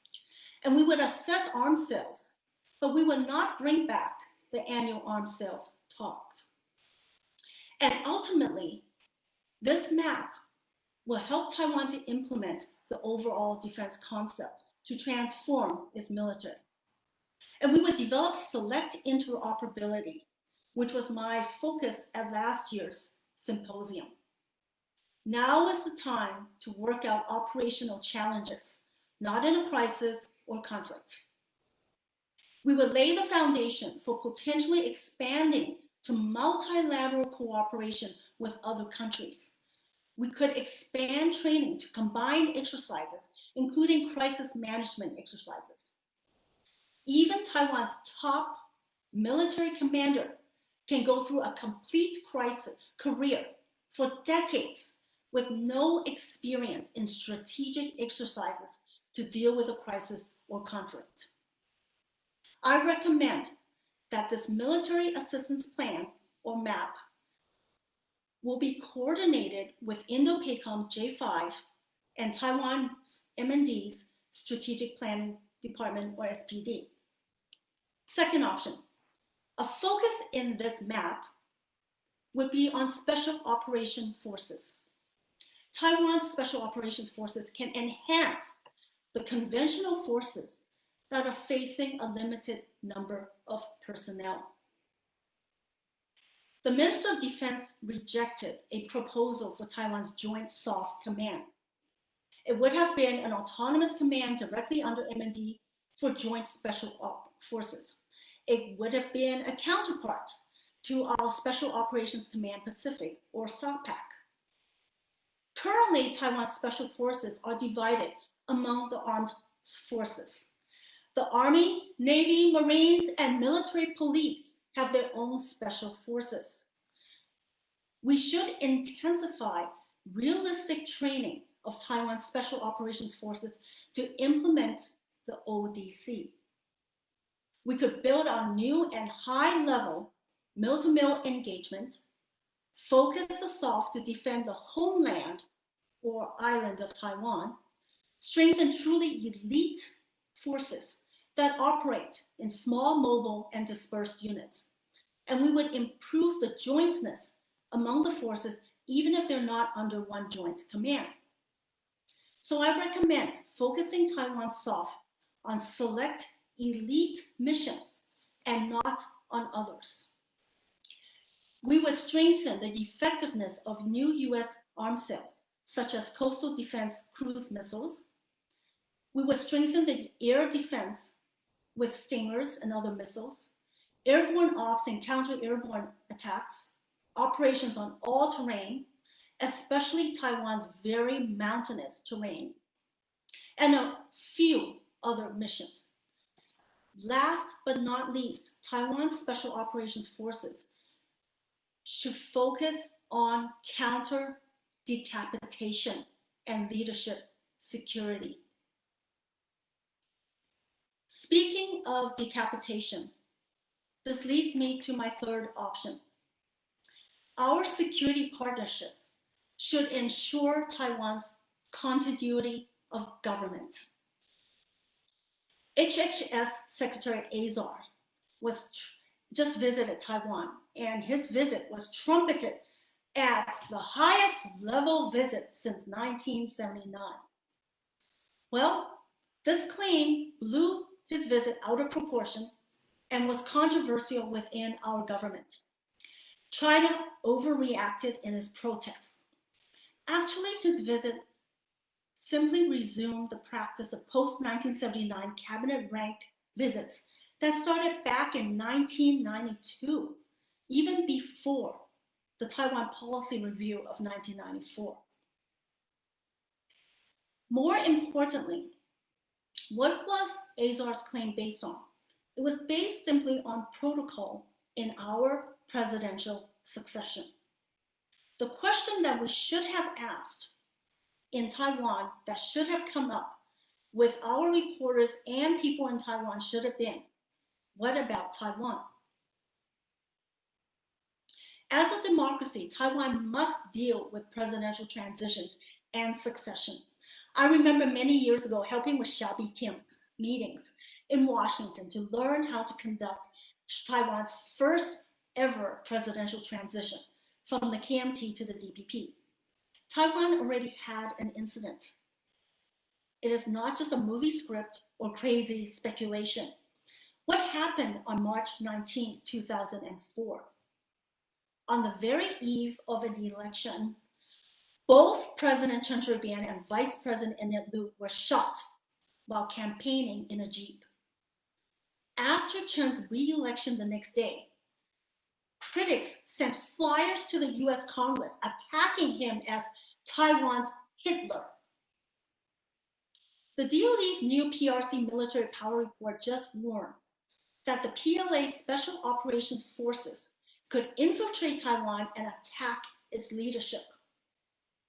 I think that China's threats include military force, coercion, as well as military, physical, and political attacks on all leaders to divide the people and destroy the ROC's legitimacy.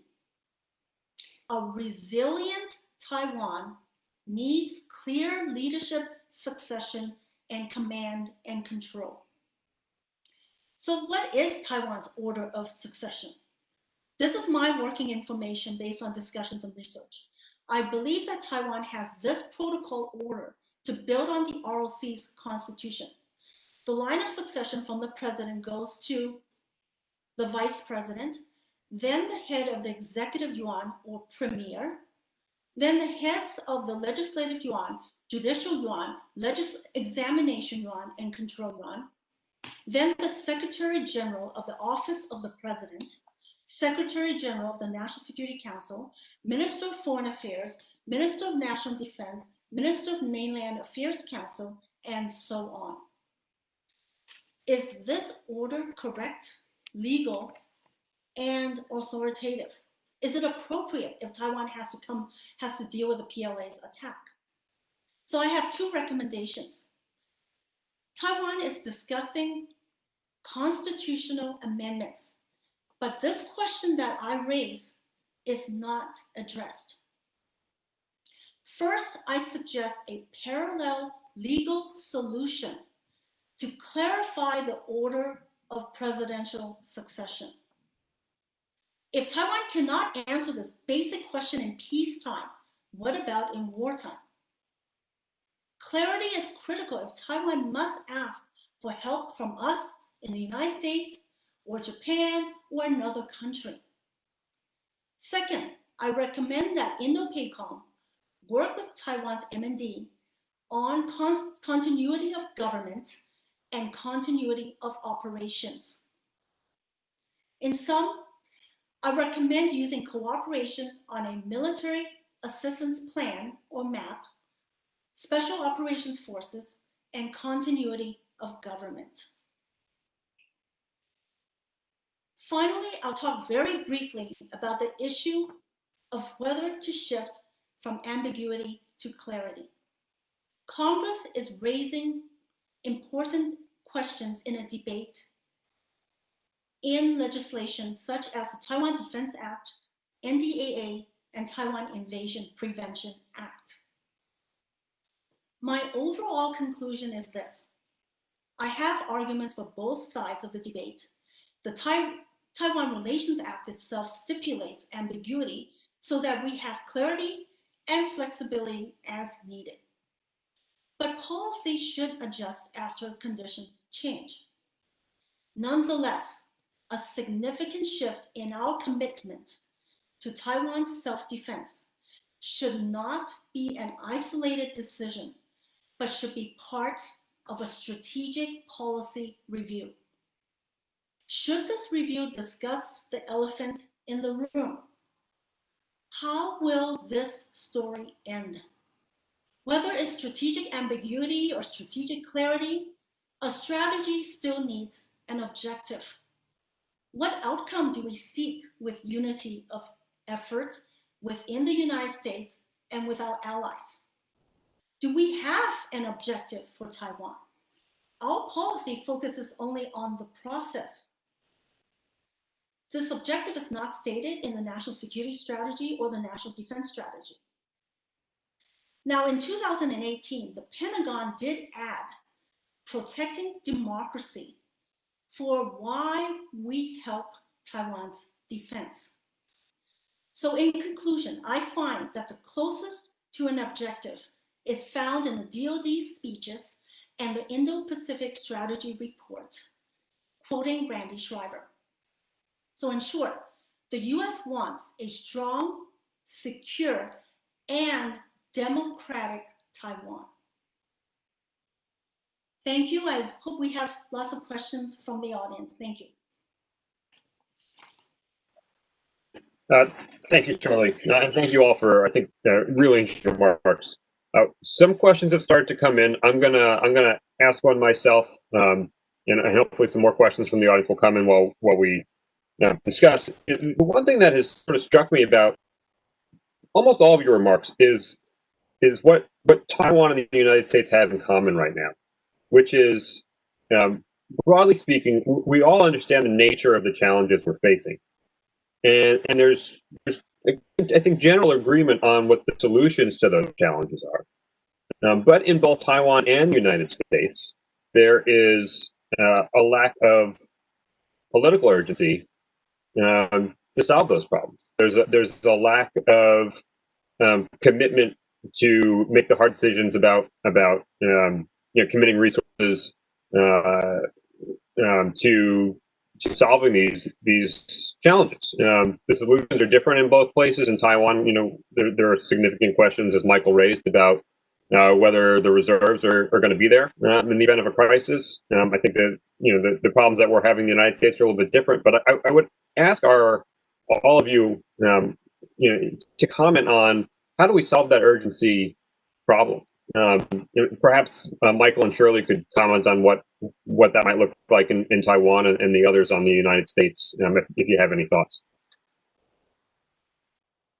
Shirley, you want to go ahead and go first? This problem of urgency has been around, and that's why I'm proposing this military assistance plan, this MAP, as a written document that we would share as a combined US-Taiwan mechanism. And this is something that we need to ensure convergence in our efforts, not only in threat assessment, but also in deterrence.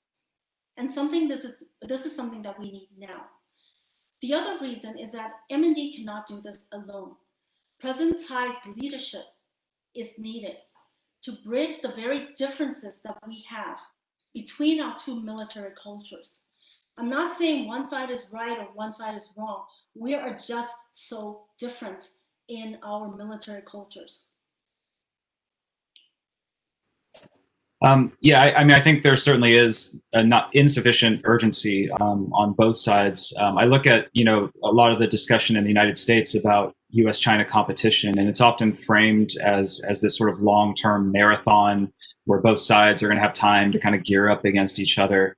And the more I've studied what happens with great powers like China, the more I'm actually worried that we're entering a moment of maximum danger, because I think, for one thing, people in the Chinese Communist Party see discussions like this. They see initiatives like the ones that Eric talked about. And so they feel that, well, maybe we have a closing window of opportunity where right now the Americans and the Taiwanese aren't fully prepared, but in 5 or 10 years, they may have a lot more, long-range precision fires that can rain down on us. So maybe now is the time to start making moves and settling scores. And the second is, I think there's also a sense, even though China has grown more cocky and well-armed abroad, I think it's important to recognize that the Chinese Communist Party is dealing with, for the first time in a generation, a chronic and sustained economic slowdown, where you have year after year of slower economic growth rates. And more importantly, the tricks they've used to maintain rapid growth in previous years, like just massive stimulus spending, are producing less and less growth and racking up more and more debt. And if you look a little further out, China has this awful demographic crunch coming because of the one-child policy. So I think at the same time that they sense that there's a sense like a window of opportunity that may be closing, there's a sense of a growing window of vulnerability the longer they wait. So I tend to think that this problem is not a 100-year marathon. This could be, a 10-year sprint. And it's alarming to me that, I think folks are still thinking of this competition as some kind of long-term game that we can gradually gear up for. I actually think we need to plug holes in our deterrent posture immediately. Thanks, Michael. Shirley, anybody want to jump in on the question of instilling more urgency here in the United States? I'm happy to go. I assume Bridge had something to say here. I think that we're never going to have the strategic benefit of a crisis event like we saw in Crimea.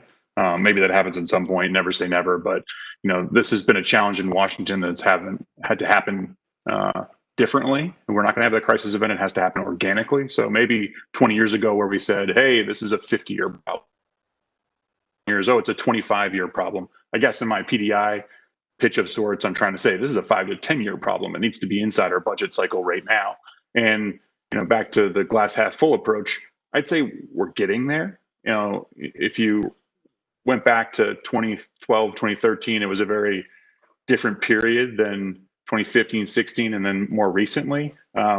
This is a point in 2014 where the CNO wouldn't even talk about China as a challenge for his service openly at the Naval War College. That's just one example that comes to mind.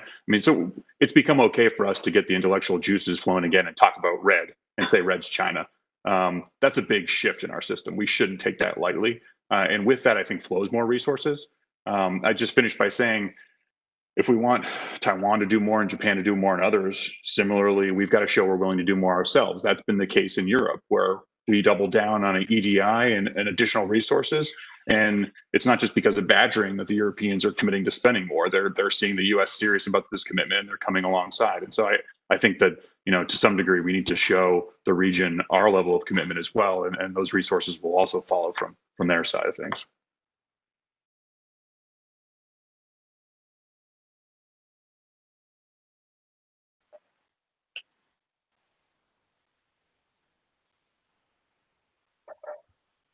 I'm happy to make a comment, Michael, if you got time. Yes, please go ahead. 2 points, I think. At the top of our government, or at the top of the chattering class, if you will, we seem to see two extremes with China. It's either an economic opportunity or it's worthy of containment. These are way too simplistic. We need a comprehensive policy with China, and we need something we can be candid about so that we have fair trade, et cetera, but we also have lines in the sand on where we stand. Secondly, in the report that was done, the Commission on the National Defense Strategy, they mentioned a series of war games done by RAND that, taken as either individually or as a whole, are quite disturbing. It's a dose of reality. We don't do enough of that. One of the reasons I'm excited about what Indo-PACOM produced with that 1253 report is they talked a lot about simulation gaming, linking centers and everything. We need to quit treating exercises as something where blue wins, and we're afraid of embarrassing anybody if the results are wrong, so that we can get a body of evidence that shows what we have to change in the training and equipping of our forces so that we can compete on the new battlefields. And if Indo-PACOM's 1253 report survives, I'm hoping we can start doing this with our allies out in the Pacific.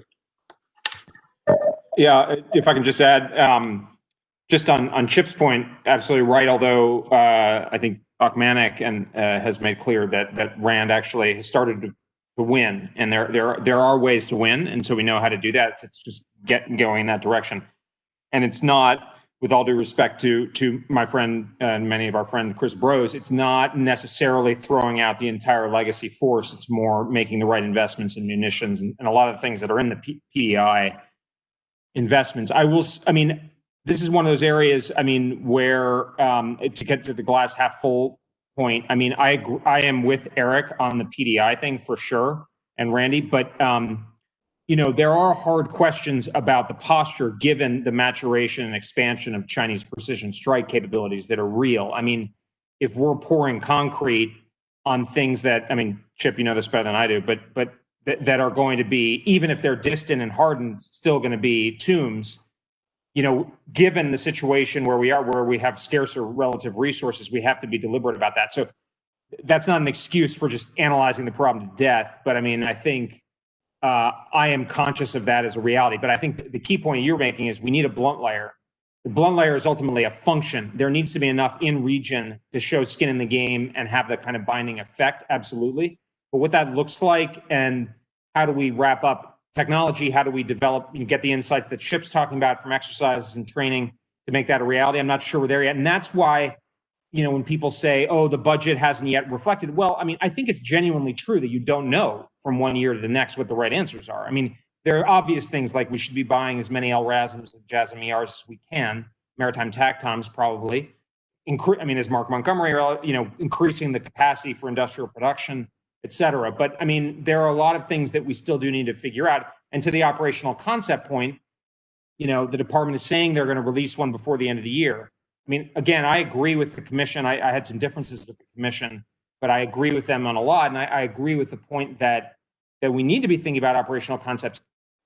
There is a tendency sometimes to talk about like the one operational concept to rule them all, as if we find this single decoder. It is possible that it could be more bottom up. It could be more sequential and iterative. So I think that's maybe because I expect less. The poverty of lowered expectations. I really agree with Michael's point on China having near-term incentives to. For people who are interested, my colleague Wes Mitchell and I wrote something in the Wall Street Journal in May about this, that I think now the cat is out of the bag. It's probably the wrong metaphor. The dragon is out of the bag, that China is not going to sort of be the nice, cuddly panda bear on its way to, is always going to abide by the rules. Rather, it's going to be dangerous and behave in a hegemonial fashion. So the incentives to balancing are going to intensify. And of course, as Michael pointed out, the Chinese are running into economic problems. So this dramatically increases their incentives to short circuit the formation of an anti-hegemonial coalition and to create an economic area that privileges themselves at our expense to deal with some of the long-term negative trends they deal with, although we have our own challenges as well. In terms of what to do about that, this is one of the reasons I talk about Taiwan ad nauseum. Most people are tired of me hearing me talk about it, but I think it is definitely the weak link in the chain. And because of the ambiguity issues, there is real question. And so when you're in a situation where, it's going to be costlier and there are questions about resolve, we should be as strong as humanly possible. So, I spend a lot of my time trying to persuade people that we should be clear, if nothing else, to ourselves that we would defend Taiwan, because I think the worst situation actually is continuing ambiguity when the Chinese can actually do something about it, because that can result in a Korea situation. And even worse than Korea is Korea and defeat, because then that undermines your I call it differentiated credibility, but it's basically intuitive. It's basically like people see that you're not really up to it, and that would be fatal for our anti-hegemonial efforts vis-a-vis China. So not only do the Chinese have sort of a better opportunity, they actually have an increased incentive to try something. So in this situation, I think the message for people in Taiwan is anything you can do to make yourself more resilient and defensible is going to be better, and it's going to be kind of a virtuous cycle, because there's no chance that you're going to be so good at it that the United States is going to think you can do it alone. So there's no concern that you should have in Taiwan that you're going to essentially make the Americans think that we don't have to be involved. So in that context, I think that will strengthen the arguments of people like me in the United States who are trying to make the case for a clearer perspective on defending Taiwan, that we have more sort of arguments in our quiver, if you will, as we make that case. Over. Mike, can I just two finger? Yep, go ahead, Eric. Bridge brought up an important point on gaming. I think gaming has become a bit of a political football in Washington the last year or two. Games, we have kind of Bob Work to thank, I think, in 2014 for saying, let's start gaming again. We need to put out resources. We need to get the war colleges doing this and think about RED. These elucidate problems. They identify, where we are falling short. But unfortunately, as more people have been involved in them, they can get used as a political football and say, oh, we've lost this many games over Taiwan the last 12 months, and therefore we need to reassess our political decision making. I think we just need to be careful and our friends in the region who see these headlines and see this discussion of games should be careful that most aren't taking away some sort of political fait accompli over the games that are occurring. We're using these games to think about the problem and try to find ways to, on the investment side, to overcome the geographic and political hurdles that exist. So I just thought that's an important intervention. Thank you. We've got a lot of questions now from the audience, so I'm going to start going through these one by one. And our first question is from Leo Bosner, who's retired from FEMA, and he asks, over and above the military contingencies, what, if anything, would be the political and economic reaction from the U.S. and Western Europe if China were to attack Taiwan?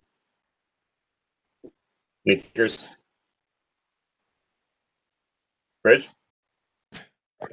Well, my view is the United States should really focus on the military, particular, because I don't think that a solely economic or an unavailing military response will be sufficient to defeat a Chinese theory of victory. And this is one of the reasons I'm very hostile to arguments for relying on horizontal escalation. That said, sort of cost-imposing strategies as a secondary effect can be helpful, particularly sort of if we're thinking about how to terminate the war. If we've, for instance, sunk a Chinese invasion fleet and shot down an air flotilla.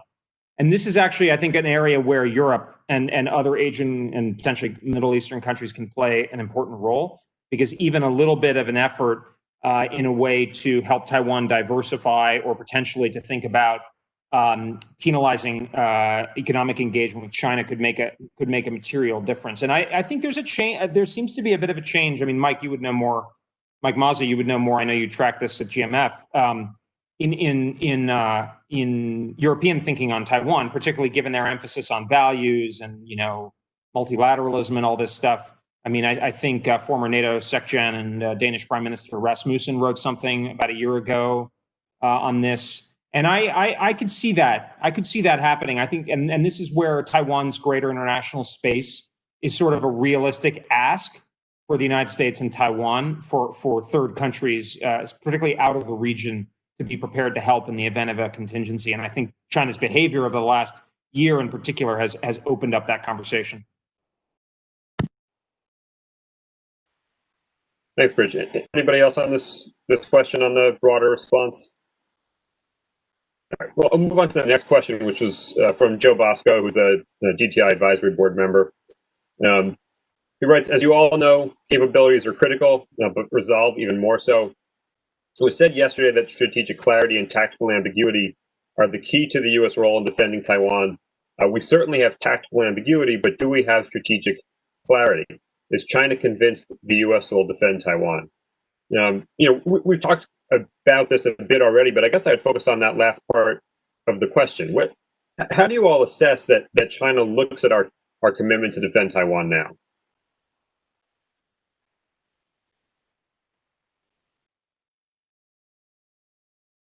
Please.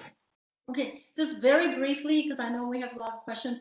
Very briefly, I would actually try to turn the question around and maybe look at it a different way. What if China already assumes that the United States will go to help Taiwan's defense? We already have a lot of statements going back as high as President Bush saying we would do whatever it took to help Taiwan defend herself. He still said the word help in there.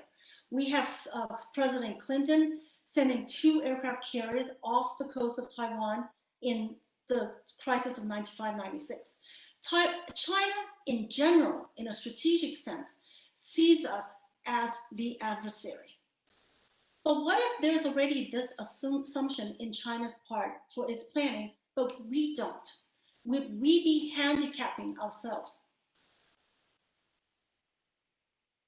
Rich. Yeah, sorry to go on, but I think this is important. I mean, I think China should anticipate an American intervention to help Taiwan defend itself, because in practice, given the difficulties of seizing Taiwan, the nature of the conflict would almost certainly bring the United States in. And I do worry about Americans deluding ourselves about the stakes at issue in Taiwan. I mean, I tend to have 3 arguments, and one of them is below a cut line. One is the military significance of MacArthur's unsinkable aircraft carrier. Second is that, I mean, to Shirley's point, whether we like it or not, U.S. credibility is already on the line with respect to Taiwan. It's true that it's not the same alliance as we have with Japan.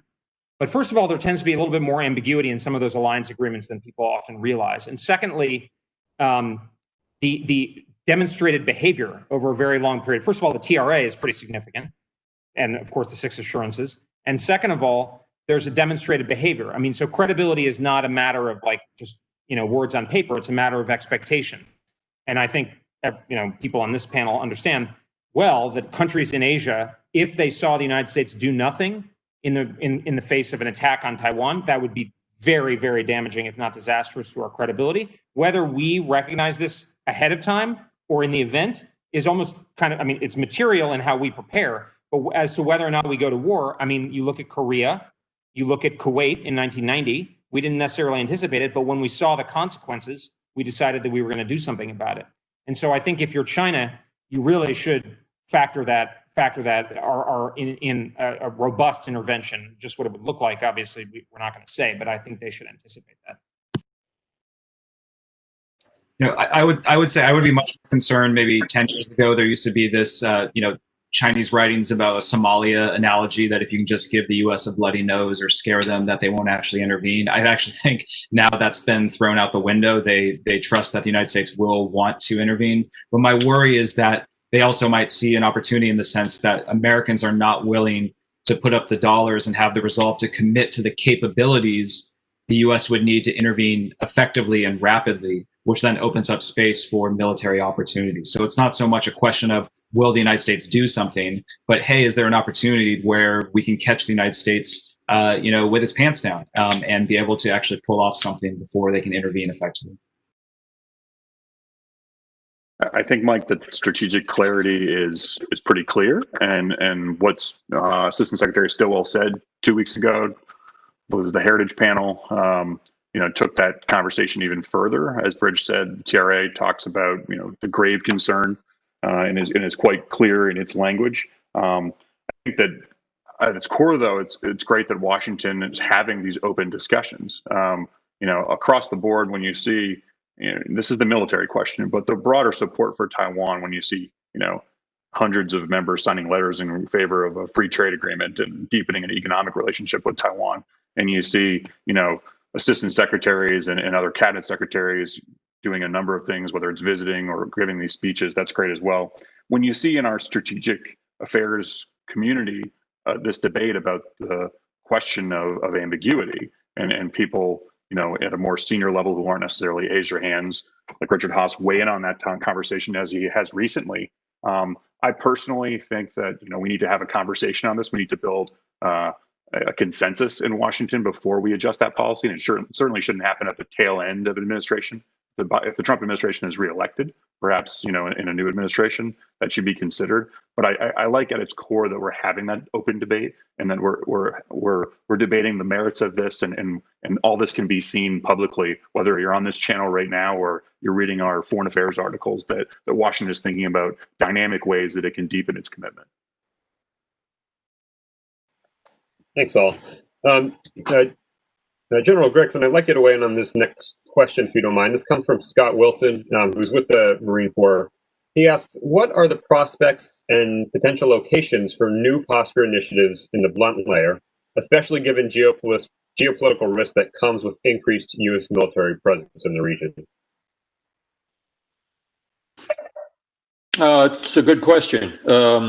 One of the models that might be changing is that with the weapons we're talking about, it's not going to be large formations charging around the landscape. It's going to be smaller formations for a couple of reasons. One is survivability. Another is that something that's a battery size or company size can have a weapon that can reach out and have a decisive effect in the battle for air and sea supremacy with the guided weapons. We may not get the full-blown, widely distributed, operationally resilient posture on a daily basis, but with increasing military capability and clarity on our policy, we should be able to get more agreements from other countries to enhance our presence there.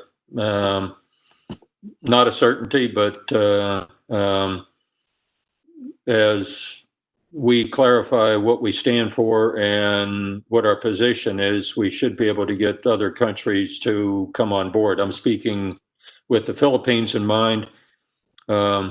President Duterte's personality is one thing. Another thing that affected our relationship with the Philippines was that after they took the case on Chinese expansion into the South China Sea to the UN Permanent Court of Arbitration, they got a favorable decision for the Philippines from the Permanent Court of Arbitration, and we said nothing, which was a pretty eloquent statement to President Duterte that he was on his own, I think.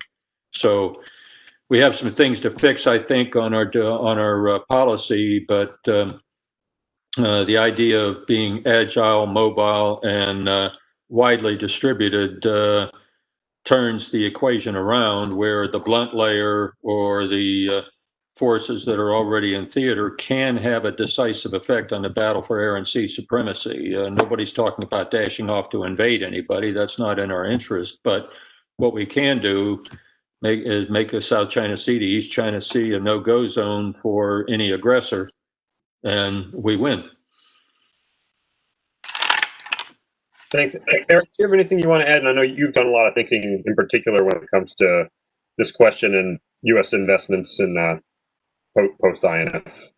Yeah. To me, it's a timeline question, maybe a theme of what I've been talking about. I think that we need to look to solutions. I can come up with a range of solutions if you give me unlimited resources in 15 years.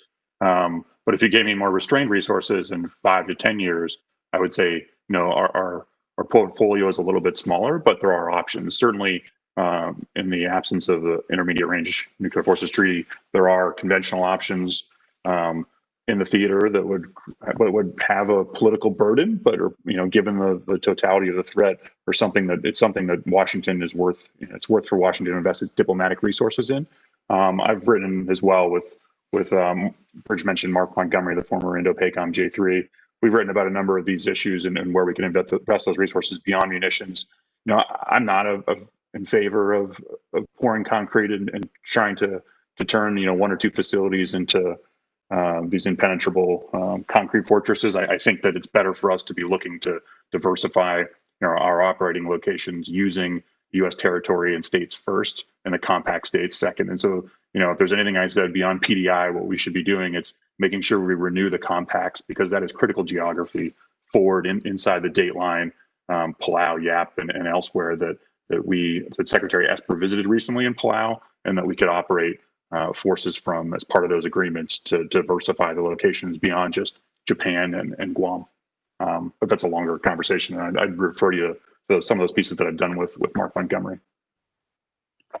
Let me just chime back in, if I may, with a hearty amen for looking at the compact states, both for training and also for presence, and also a way to reinforce our position. It's ironic that we had an assumption in our war plans in 1940, 1941 that were absolutely invalidated by Japanese possession of these very same islands. So they may be small, but their organization is certainly strategic, and the amount of Chinese investment is going into these places now under their gray zone strategy and the Belt and Road Initiative and all these other things ought to give us an indication of where some of our priorities ought to be.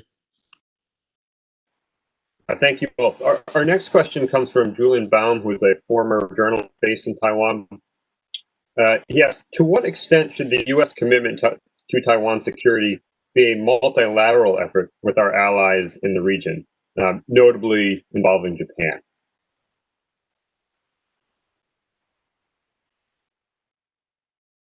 Go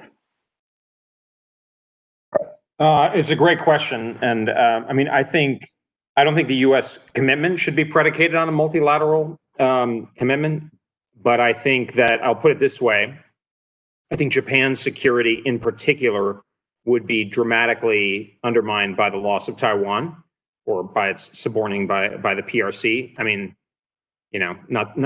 Chip brought us back into history, but I think it's not a coincidence, to quote the Marxists, that the Chinese Meiji Japan's first overseas expansion was onto the island of Formosa, right? I mean, it's at the end of that chain of islands, and so China would have uninhibited power projection essentially through the first island chain, or less inhibited through the first island chain. So I think that's Japan's interests are materially implicated. How exactly they would be involved, I think, is a matter for discussion. But I think if we're going to be clear about this, and if Japan's interests are meaningfully implicated, then Japan should really start thinking about this. And I mean, I think long term, I'm actually thinking about this for something else. But I think that what we want is we want the U.S.-Japan military relationship to look like the U.S.-West Germany military relationship of the Cold War, which is much more integrated for territorial defense. And in the case of Japan, I think territorial defense, in a sense, runs down potentially to Taiwan. And the other country I would think could make a meaningful contribution in this context would be Australia. And I think with the Defense Strategic Update this summer or their winter, I think they're moving more towards a collective defense model along the lines of what Ash Townsend has I think, really written about well. And I think the pacing scenario is Taiwan. So whether this is kind of publicly trumpeted or not, I think is actually less important. But I think if Japan and Australia in particular are thinking about the business end of the operation, that's good. And then back to the earlier points, I think other countries can play a role in backfilling military, missions, economic pressure, or support for us, et cetera, et cetera. Shirley? Very briefly. First of all, we just had a RIMPAC exercise in Hawaii, RIMPAC 2020. And the fact that even this Trump administration did not have Taiwan participate, but not even send a few observers to RIMPAC tells us something.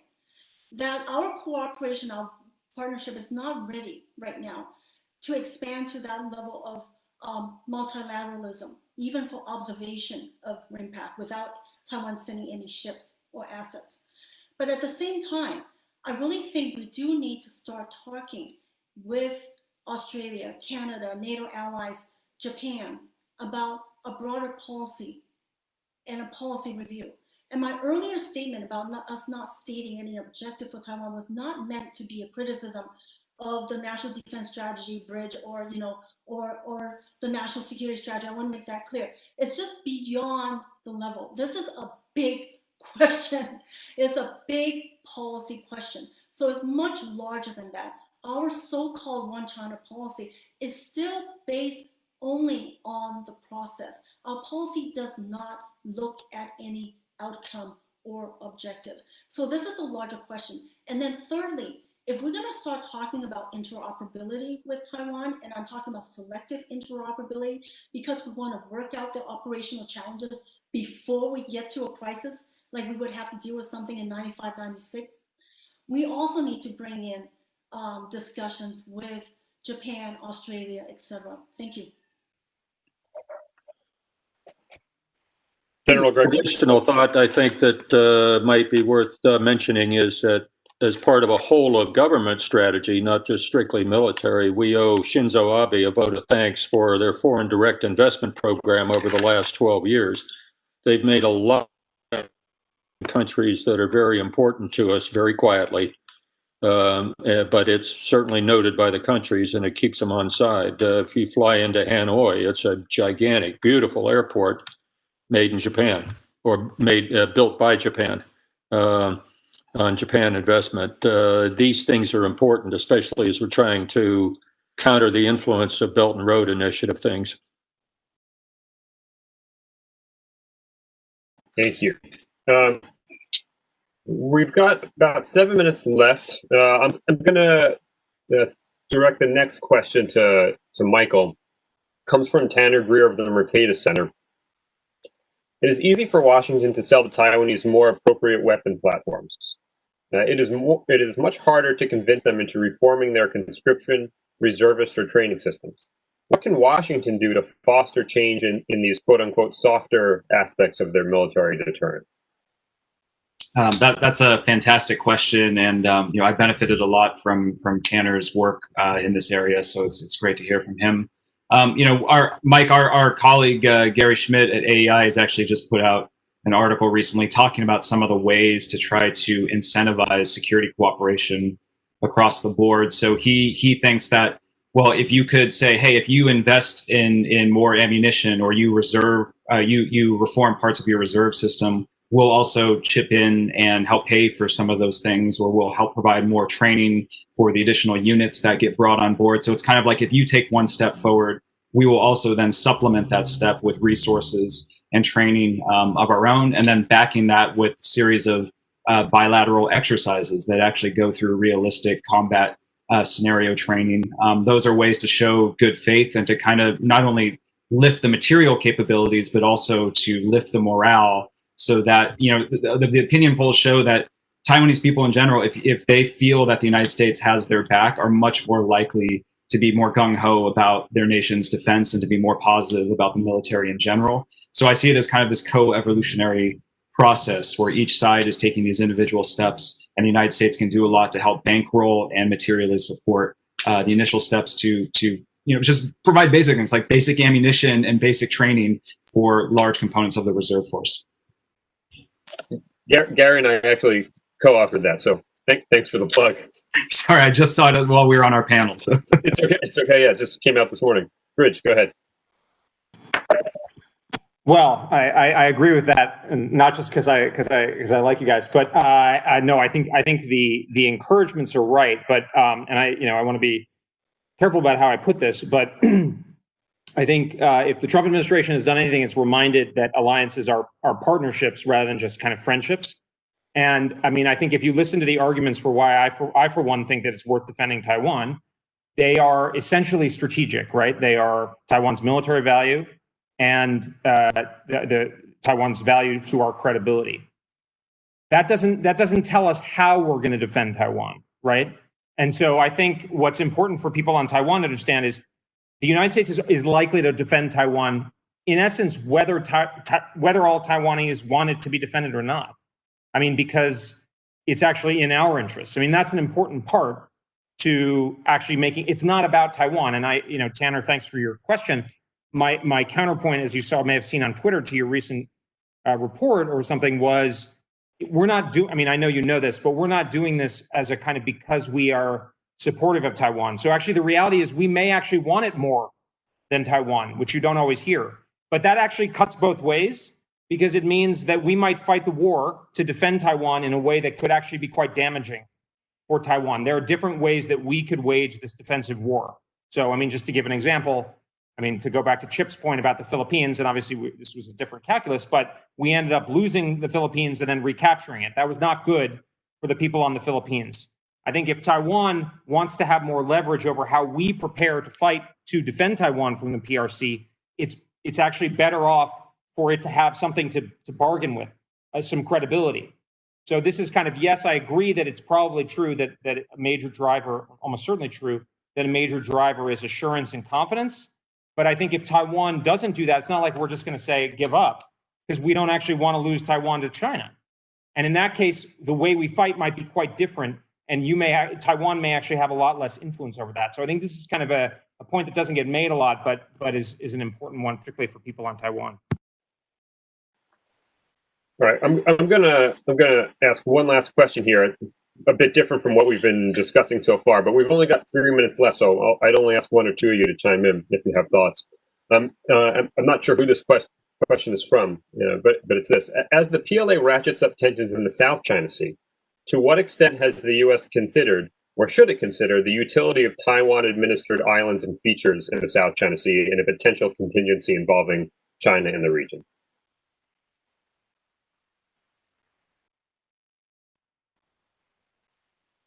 Eric, are you're muted. No, I'm saying that's not best for me to take. I don't have a strong opinion on that one either way. I'll take a swing at this. It's an interesting question. I don't know that much research has been done about it, but if you're talking about Jinmen and Mazu, that's a real difficult problem. If you're talking about other islands that are further out to sea, depending on your concept, depending on time, tactics, situation, all these other things, yeah, they could be useful. But the core, of course, is defending the main island of Taiwan, and that's where the priorities ought to be. The rest, as they would fit into supporting that position, might be useful for one function or another. I think that I would add the Punghus to that too, because that could be enormously useful, just given that a lot of the approaches to Taiwan have to pass within, anti-ship missile range of the Punghus. So if you can fortify the garrisons that are already on there and put, even more advanced weapons on them, that would be useful in a contingency. But I think the question was more about something like Taiping, right? Which is, out in the South. If you want to do something in the South China Sea, is it worth the United States and Taiwan militarizing that feature? That I think, along with Eric, it's not something I've considered in depth, and I'm sort of a little uncomfortable making a firm pronouncement either way. But it's certainly a very excellent question. Shirley, just 1 minute, okay? Yeah, very briefly. Our U.S. policy has been clear since the Obama administration continued on to this administration, which is to oppose the militarization of claims. China and Taiwan, Vietnam, and other countries have important claims, but our position is to oppose the militarization. And one difference between President Tsai and the previous my administration of Taiwan is that President Tsai has not given up the sovereignty claims, but has been careful not to militarize the claims and to make Taiwan's claims consistent with international law. And I also no, go ahead, finish up. And I also want to just second something that Chip mentioned. The U.S. position remains that Taiwan should focus on the homeland defense of the island of Taiwan. And this is also consistent with our longstanding policy going back to the Mutual Defense Treaty, as well as the Taiwan Relations Act. They both define the territorial scope as Taiwan and the Pescadores. Thank you. Right. Thank all you for joining me today, joining GTI. I think this was a really great discussion. I know I learned a lot. Panelists, you can all feel free to leave the meeting now. I'd ask our online audience to sit tight. We've got our closing keynote coming up in just a few minutes. Right. Thanks, everybody. Thanks, Mike. Thank you. Bye-bye.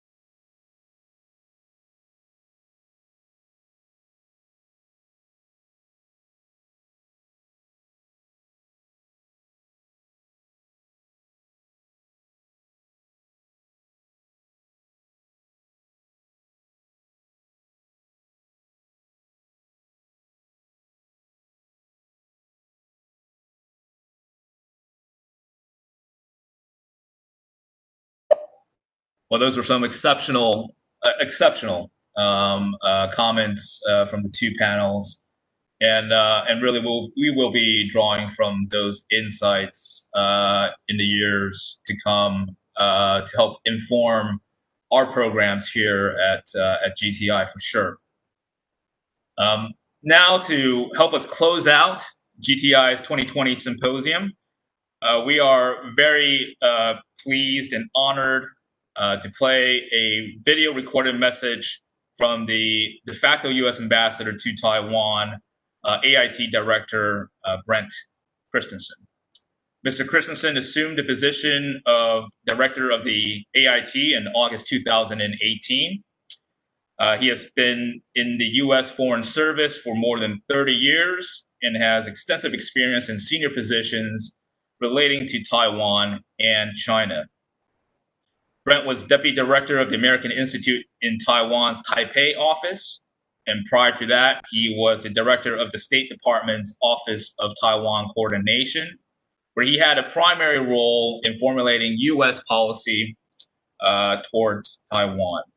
He has served in 3 assignments at the U.S. Embassy in Beijing, the most recent being Environment, Science, and Technology and Health Counselor. And Mr. Christensen has also served as a senior level career development advisor in the State Department's Human Resources Bureau. And prior to that assignment, he served as foreign policy advisor at the Asia Pacific Center for Security Studies. Other overseas postings include Hong Kong and South Africa. Please, let's play the closing keynote remarks by AIT Director Brent Christensen.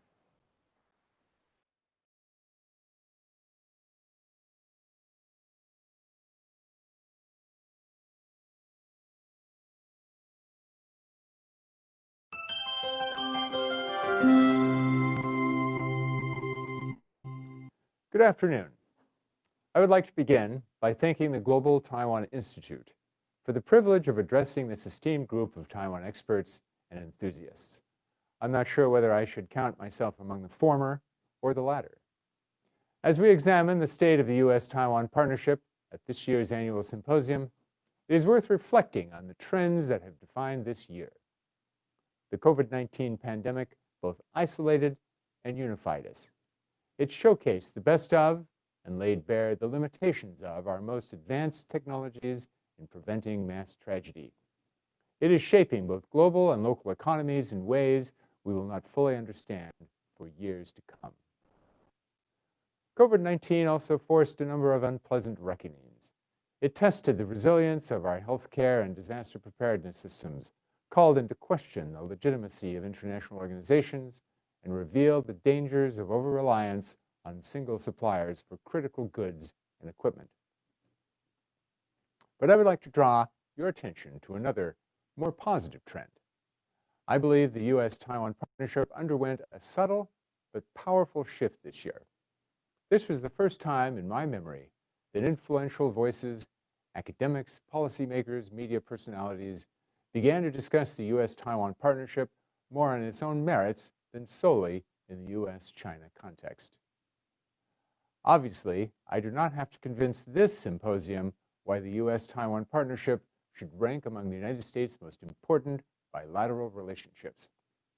But for those of us who have devoted a considerable portion of our careers to this partnership, it has been gratifying to watch others come to understand the value the US-Taiwan friendship brings to both our societies and economies and to people around the world. I often say these days that the US-Taiwan relationship has never been better. Some perceive the broadening and deepening of our cooperation to be indicative of a policy change. In fact, it is not necessarily that our policy has changed, it is that Taiwan has evolved into an exemplary partner for the United States in both bilateral and multilateral endeavors. Our partnership was once built upon shared interests, threats, and opportunities. It is now further animated by our shared values.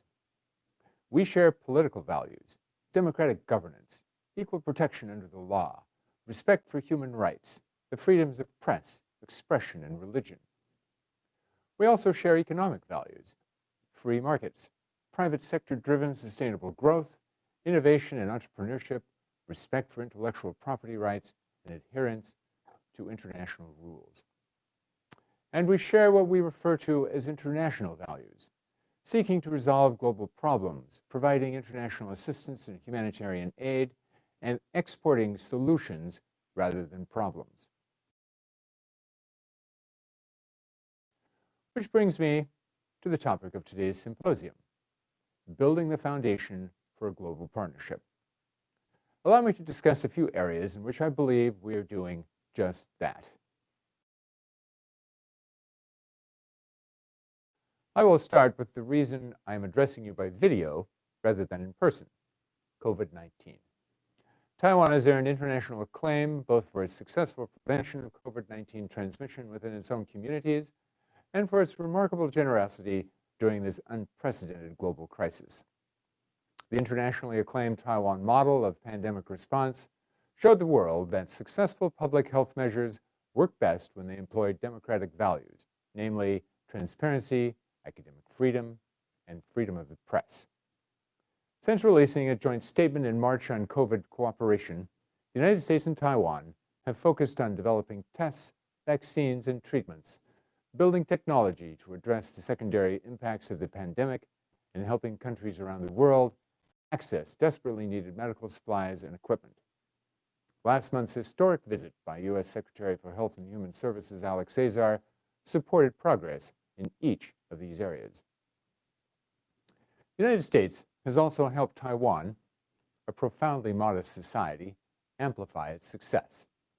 We have done so with three motives. The first motive is practical.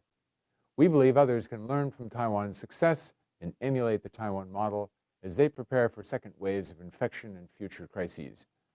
Under the highly successful Global Cooperation and Training Framework, or GCTF, we have already held 2 workshops focused on COVID-19. one sharing Taiwan's approach to preventing the spread of COVID-19, and another sharing Taiwan's approach to preventing the spread of COVID-19 disinformation, both virulent and highly contagious. We have also worked with Taiwan's partners to engage at the subnational and institutional levels, co-hosting events between Taiwan and U.S. city governments and between U.S. and Taiwan research institutions. Our second motive for amplifying Taiwan's success is to continue advocating for Taiwan's broader participation on the international stage. If ever there was a case in point for both the benefits Taiwan can bring to international organizations and the dangers of Taiwan's exclusion, COVID-19 is it. This past year, the United States and like-minded partners successfully marshaled more countries than ever to come out publicly in favor of Taiwan's participation in the World Health Assembly.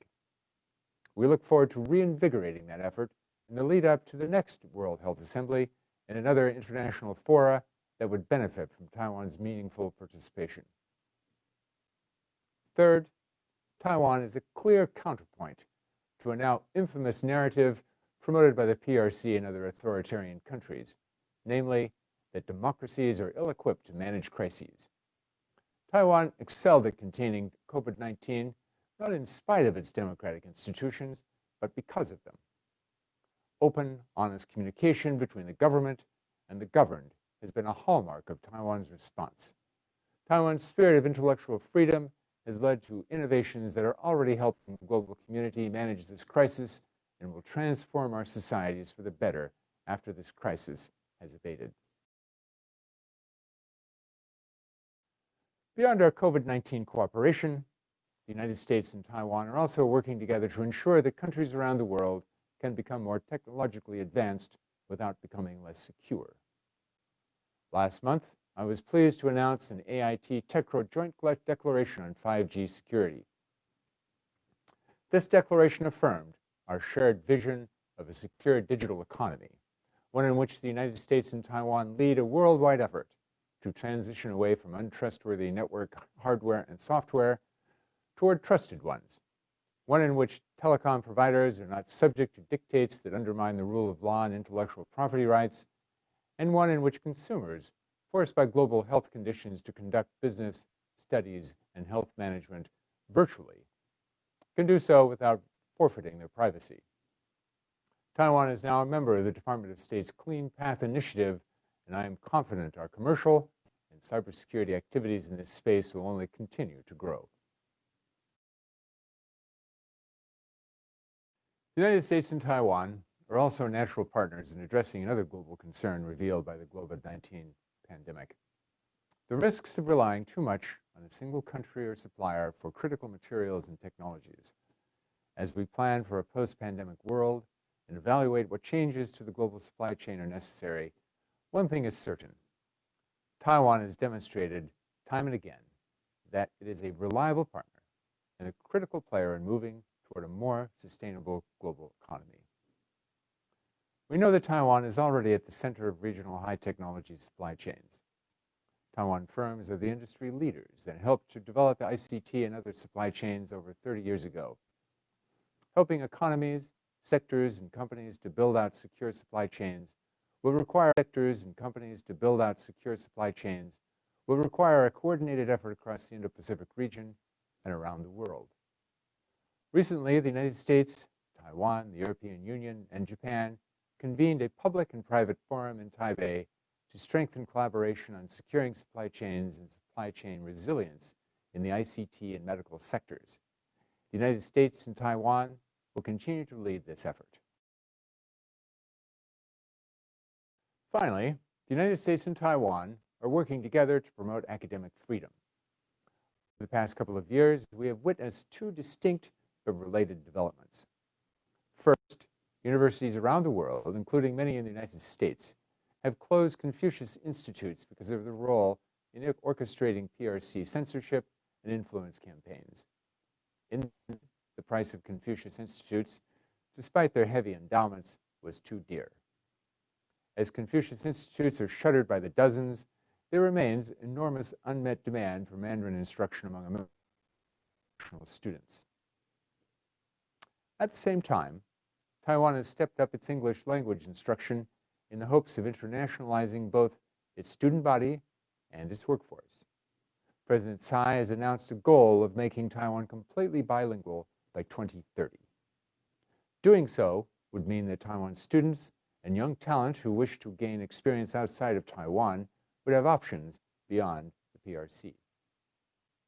What do these two developments have in common? Both are rooted in the same set of aspirations: that our youth can explore their intellectual curiosity without fear of reprisal,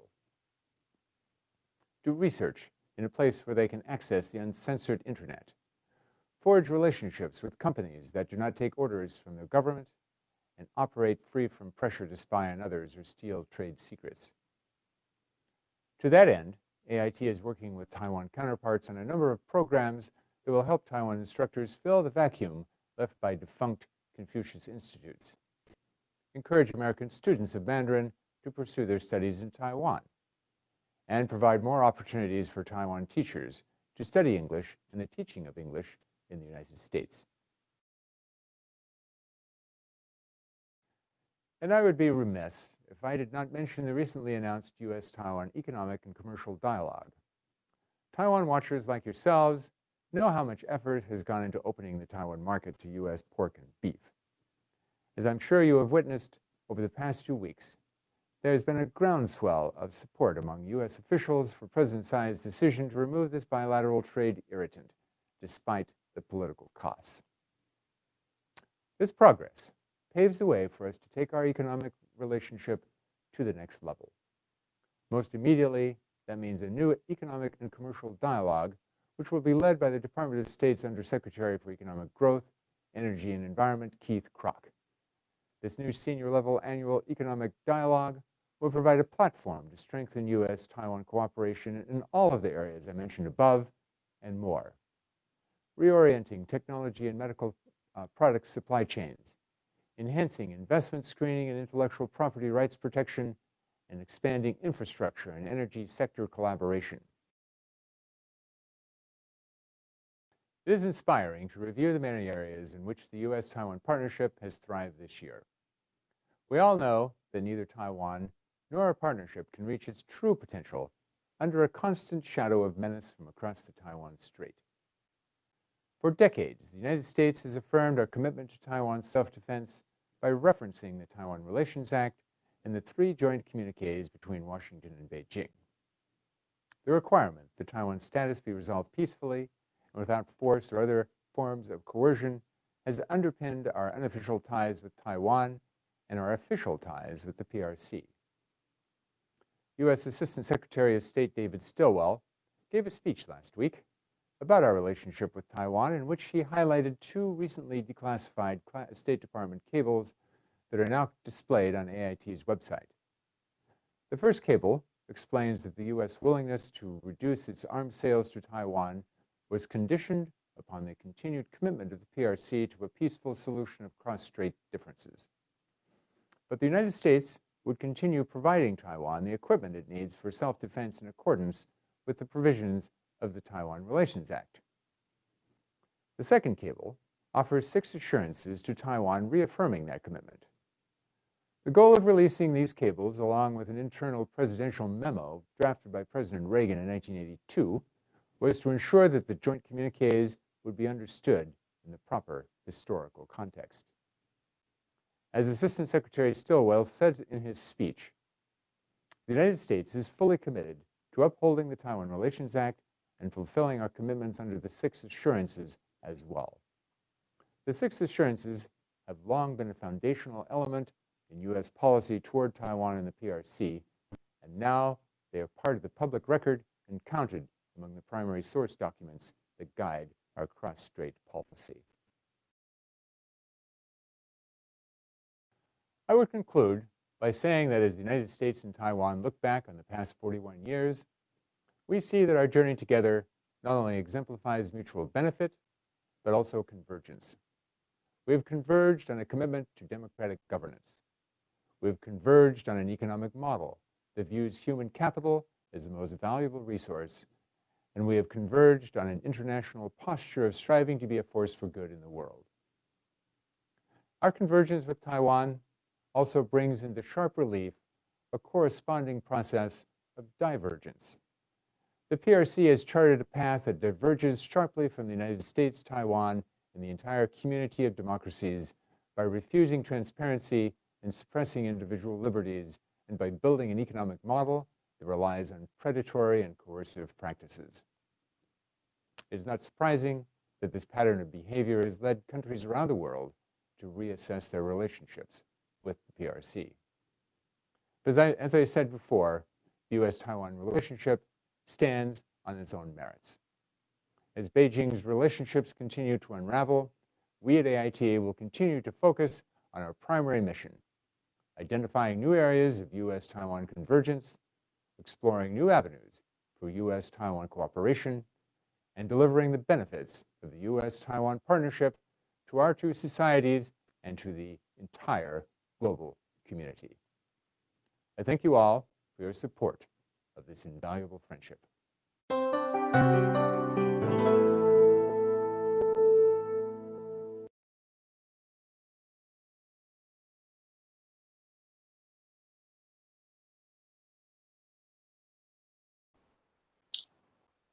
I cannot think of a better way to wrap up 2 days of intense and wide-ranging discussions from global strategy and cooperation, political trends and cross-strait relations, economic security and trade, and finally, defense and non-military coercion, to really cover the gamut of US-Taiwan relations and where we are and where we may be going, then with those remarks from Ambassador Christensen.